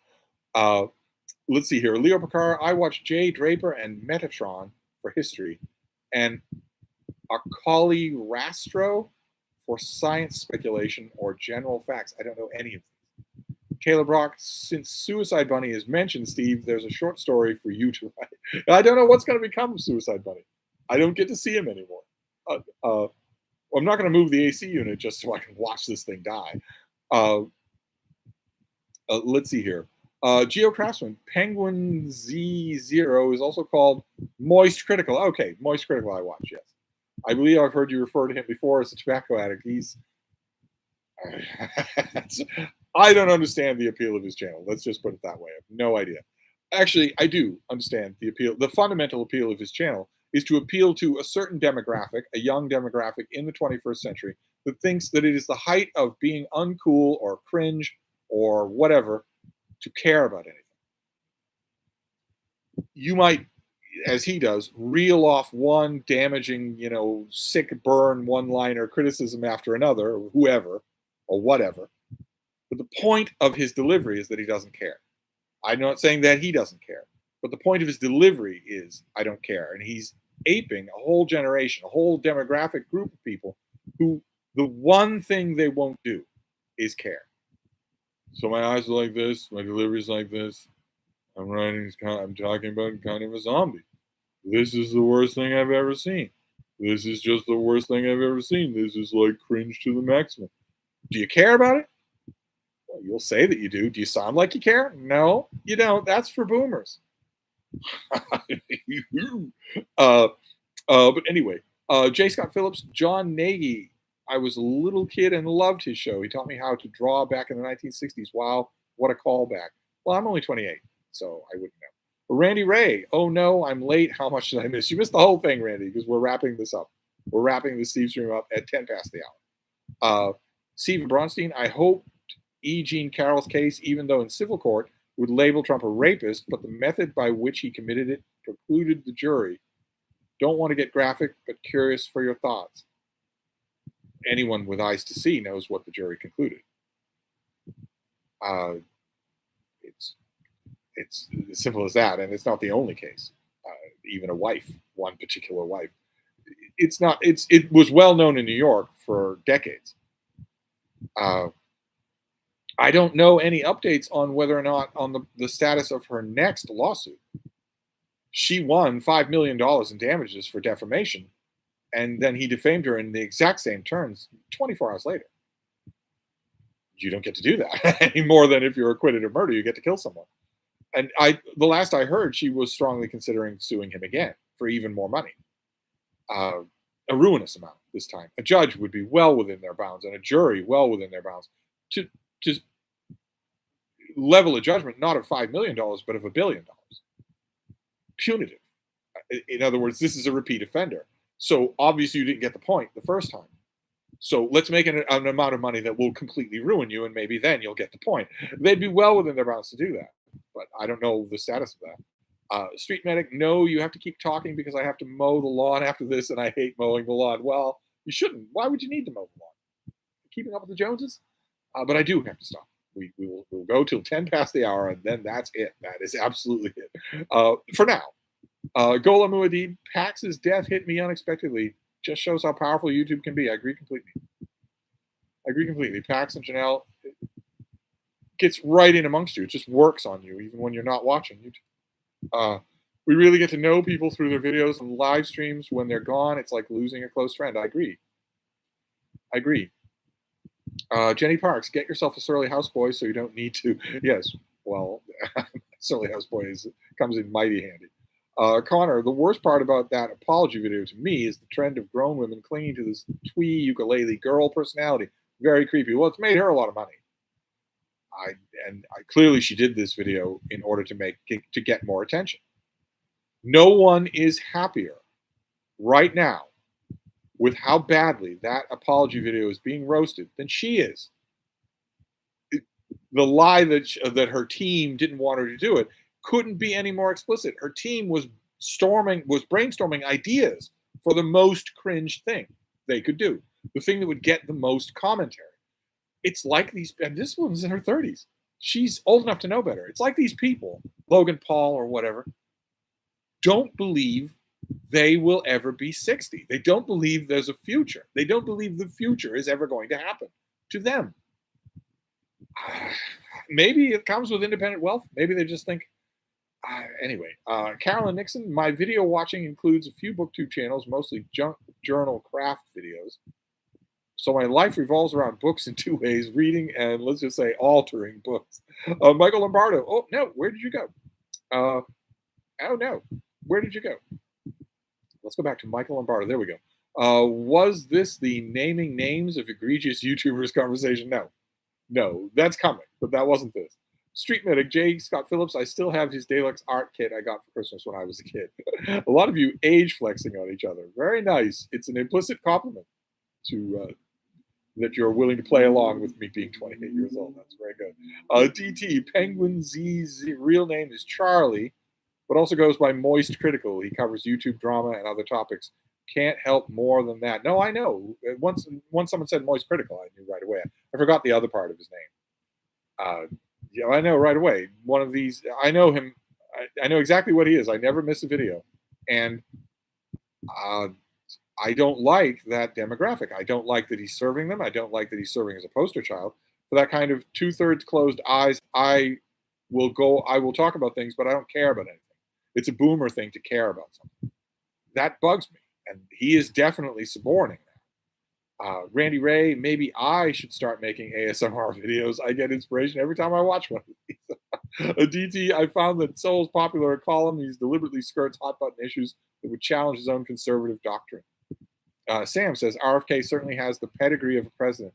Also, much more mentally there than Biden, who looks like he's hanging on by a thread. Still better than Trump, of course. If you think that Biden looks like he's hanging on by a thread, you are watching video clips that are being supplied to you by people with an agenda. In ordinary conversation, he is very old, very frail. He should not be, in a nation of 350 million people, he should not be the foregone conclusion Democratic nominee for president. But there is no comparison. RFK Jr. is insane. There's no comparison between the two. J. Scott Phillips, I just checked. There are old John Nagy videos on YouTube. Guess I know what I'll be watching after Steve says thank you, BookTube. Kim MMBT, Steve Donahue, all the books, supposedly fun. Johnny Keene, Sean the Book Maniac, Micah Cummins, Book Refuge. These are the BookTube channels that you watch. Okay, all right. A little bit disturbing company there in one regard, since one of the people that on your list wants me dead, and would be happy to do it himself if it were legal. That's naturally a little bit of a question mark. Michael Lombardo, Turner Classic Movies and National Geographic Magazine, both laying off the bulk of their staff this week. Yes. Yeah. And one other too. What's the other one? There's another big one that was also laying off a huge amount of staff this week. Matt Sheridan, I feel horrible about the Titanic submersible, but I despise Stockton and Rush for being so reckless. Yeah. KM, other channels, Adventure Denali, the Pethericks, Doing It Ourselves, Gone with the Winds, Tyler and Todd, PJ Thomas, Todd and Rob, Matt and Blue, Finn Whitaker. All right, finally you named somebody I know. Finn Whitaker. Taylor and Jeff, Homeworthy. Wow. Lots and lots of suggestions. KMM and more. Al Bissett, Tim Wildsmith, Planning with John, James Burke, That Journaling Guy, Job's Journal. There are many. The ones I've listed are that I try to get through each week. I only have one major objection. All the rest of these are fairly new to me or very good. J. Scott Phillips, Steve, please tell Street Medic I had the same John Nagy art kit as a kid, trying to keep my eyes on the prize. Deep in the reads, the more I hear you talk about other YouTubers, the more I realize everyone in my subscription list would hate each other. Daniel Marlette, I just picked up the original Star Trek Blu-rays for my own birthday. It is the only Star Trek my 6-year-old will watch with me. If it doesn't have Spock, it offends him. 6-year-old has pretty good taste. Daniel Marlett is back. Do you prefer watching classic Trek with the old effects or the updated one? The updated ones amaze me. They just amaze me. It doesn't make any difference to the show, so I've definitely the updated ones. I was stunned when I saw them. Deep in the Reads, Moist Critical had a stretch where he really got nerdy about garbage trucks and made parody dubs of infomercials. I think he's a YouTuber that got a lot more boring once the streaming format got big. Street Medic, if it's a choice between Biden and any of his opponents so far, I will do CPR on Biden all day long to keep him in office. It's kind of the position that we're in here. There's no way that we should be championing this guy. No way at all. But the alternative wants to end the American experiment. That is not an exaggeration. That is. Let's see here. James Strong, do you think Better Than Food book reviews is detrimental to BookTube community? He pioneers a lot of dude bro lit. I wouldn't say detrimental. No, that's a pretty big accusation. I wouldn't say detrimental. No. Matt Sheridan, I'll take Biden over any of the alternatives. Right. It's the position that we're in. I never thought I'd say this. Back in the 80s, I was writing editorials about Joe Biden against him. But even though he does a lot that I don't like, there was a lot of political theorizing that the reason he took the method that he did, for instance, in forgiving student loan debt is because he doesn't really agree with it. He took a legally tenuous position in that he would get the credit for trying to do it, but it would still be struck down. I don't know if that theorizing is correct, but I definitely heard him say to an interviewer that he doesn't want to politicize the Trump court by expanding it. And Elie Mystel was not the only person to say, if we don't expand the court, we are going to live under these regressive, revanchist, fascist decisions for the rest of our lives and the rest of our children's lives. He's absolutely right about that. He's absolutely right about that. So why Biden would simply take that off the table? He says his opinion is that if you expand the court, you delegitimize it, which implies that he thinks it's legitimate now, and it's not. It's absolutely not now. It is ideologically captured. But anyway, we're going to have to start wrapping this up. Keep in mind, Matt Sheridan, what are your overall thoughts on Obama's presidency? That isn't really a stream question, now is it? That isn't really one. Obama's presidency was the last of its kind that America will ever see. So if you lived through it, cherish the memories. Matt Sheridan, the Supreme Court will undo the Civil Rights Act and Voting Rights Act. Yes, and also all sorts of other things too. They have almost unbridled power. There's only one way to stop that. There are two ways to stop that. Biden has it in his authority to delegitimize them to an enormous amount, an amount that is constitutionally valid. The Supreme Court would have to agree to its own gelding. Or he could expand the court. No one is in any illusions about who these people are or why they're doing what they're doing. It's anyway. Michael Lombardo, is your Newbery guy putting ultimate invasion issues in your pull box? Jonathan Hickman and Brian Hitch, great art, but $9 cover for 50 pages. No, Adam is not putting any Marvel in my list at all. He's nothing Marvel at all. No. Daniel Marlett, what are your overall thoughts about Randy Ray making ASMR videos? Would you support him by watching him eat a pickle? I'm not sure that I like ASMR videos as much as my heart is won by Randy Ray. James Rucala, do you have any favorite Alan Arkin movies? No, I don't think I do. DT, do you like courtly love aspect in a romance novel?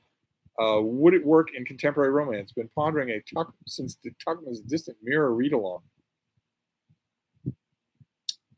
Do I like courtly love aspects in romance novels? Have I ever seen that? In a contemporary romance novel? I wish there were more historical romances than there are, really historical romances, but I don't think I understand the question. You mean some modern version of courtly love? Connor, my teenage sister has started reading. She's begun with fine but flimsy YA romance books. Lynn Painter is one of the authors. I'm at a loss for good YA books. I can recommend her. Any ideas? I need to know more than that. I don't make my recommendations lightly. We can certainly get her on the right path and then move her upwards to better stuff. We can certainly do that. But I need to know more about, other alternatives, what she likes. Excuse me. What she might be flexible about accepting. Science fiction, fantasy, for instance. Siva Bronstein, regarding E. Jean Carroll, I just meant to say that the jury found him liable for sexual abuse and defamation, but not specifically rape, only because of the way he committed the rape. Right. But anyone with eyes to see knows what that was all about. Anyone who was watching that who is not ideologically compromised knows what the jury called him. They know what he is. It's as close as that case could come. I agree, though. I agree. Matt Sheridan, gotta go. Have a great night, everyone, and everyone have a safe and happy 4th of July. Yes, indeed. I have to go as well. We have only a few more minutes, but I'm at the end of the comments, so I can wrap this up now. We've had very healthy attendance here, and it's been enormously grateful for me. I just hope these comments show up when I post this as a video, because there was way too much for me to jot down here. And I want to see all of this. I want to try, not the pimple popping, thank you very much, but a lot of these other things I did not know. Something about a journal guy, about journaling, all sorts of other things that I want to see. I want to test them out. J. Scott Phillips' favorite Alan Arkin movie, The Rocketeer. Oh, God. Underrated, although it had a weak ending, but captured 1930s Los Angeles in a great and funny way. Ooh. CF, my Epic Comic Book Wednesday video on The Rocketeer. CF Michael K. Vaughn's video on The Rocketeer if you want someone who agrees with you, and my video if you want someone who doesn't. Okay. Street Medic. After watching this Stevestream from the beginning, and now I understand the old Alka-Seltzer commercial guy who can't believe he ate the whole thing. Well, but we are wrapping this up. I have had a blast. This has been wonderful. And it went on longer than I thought. But I do have to wrap this up. I have a million more questions now. Because of all of these recommendations that I've got about YouTube, I have a million more questions. I don't know when I'm going to get a chance to ask them.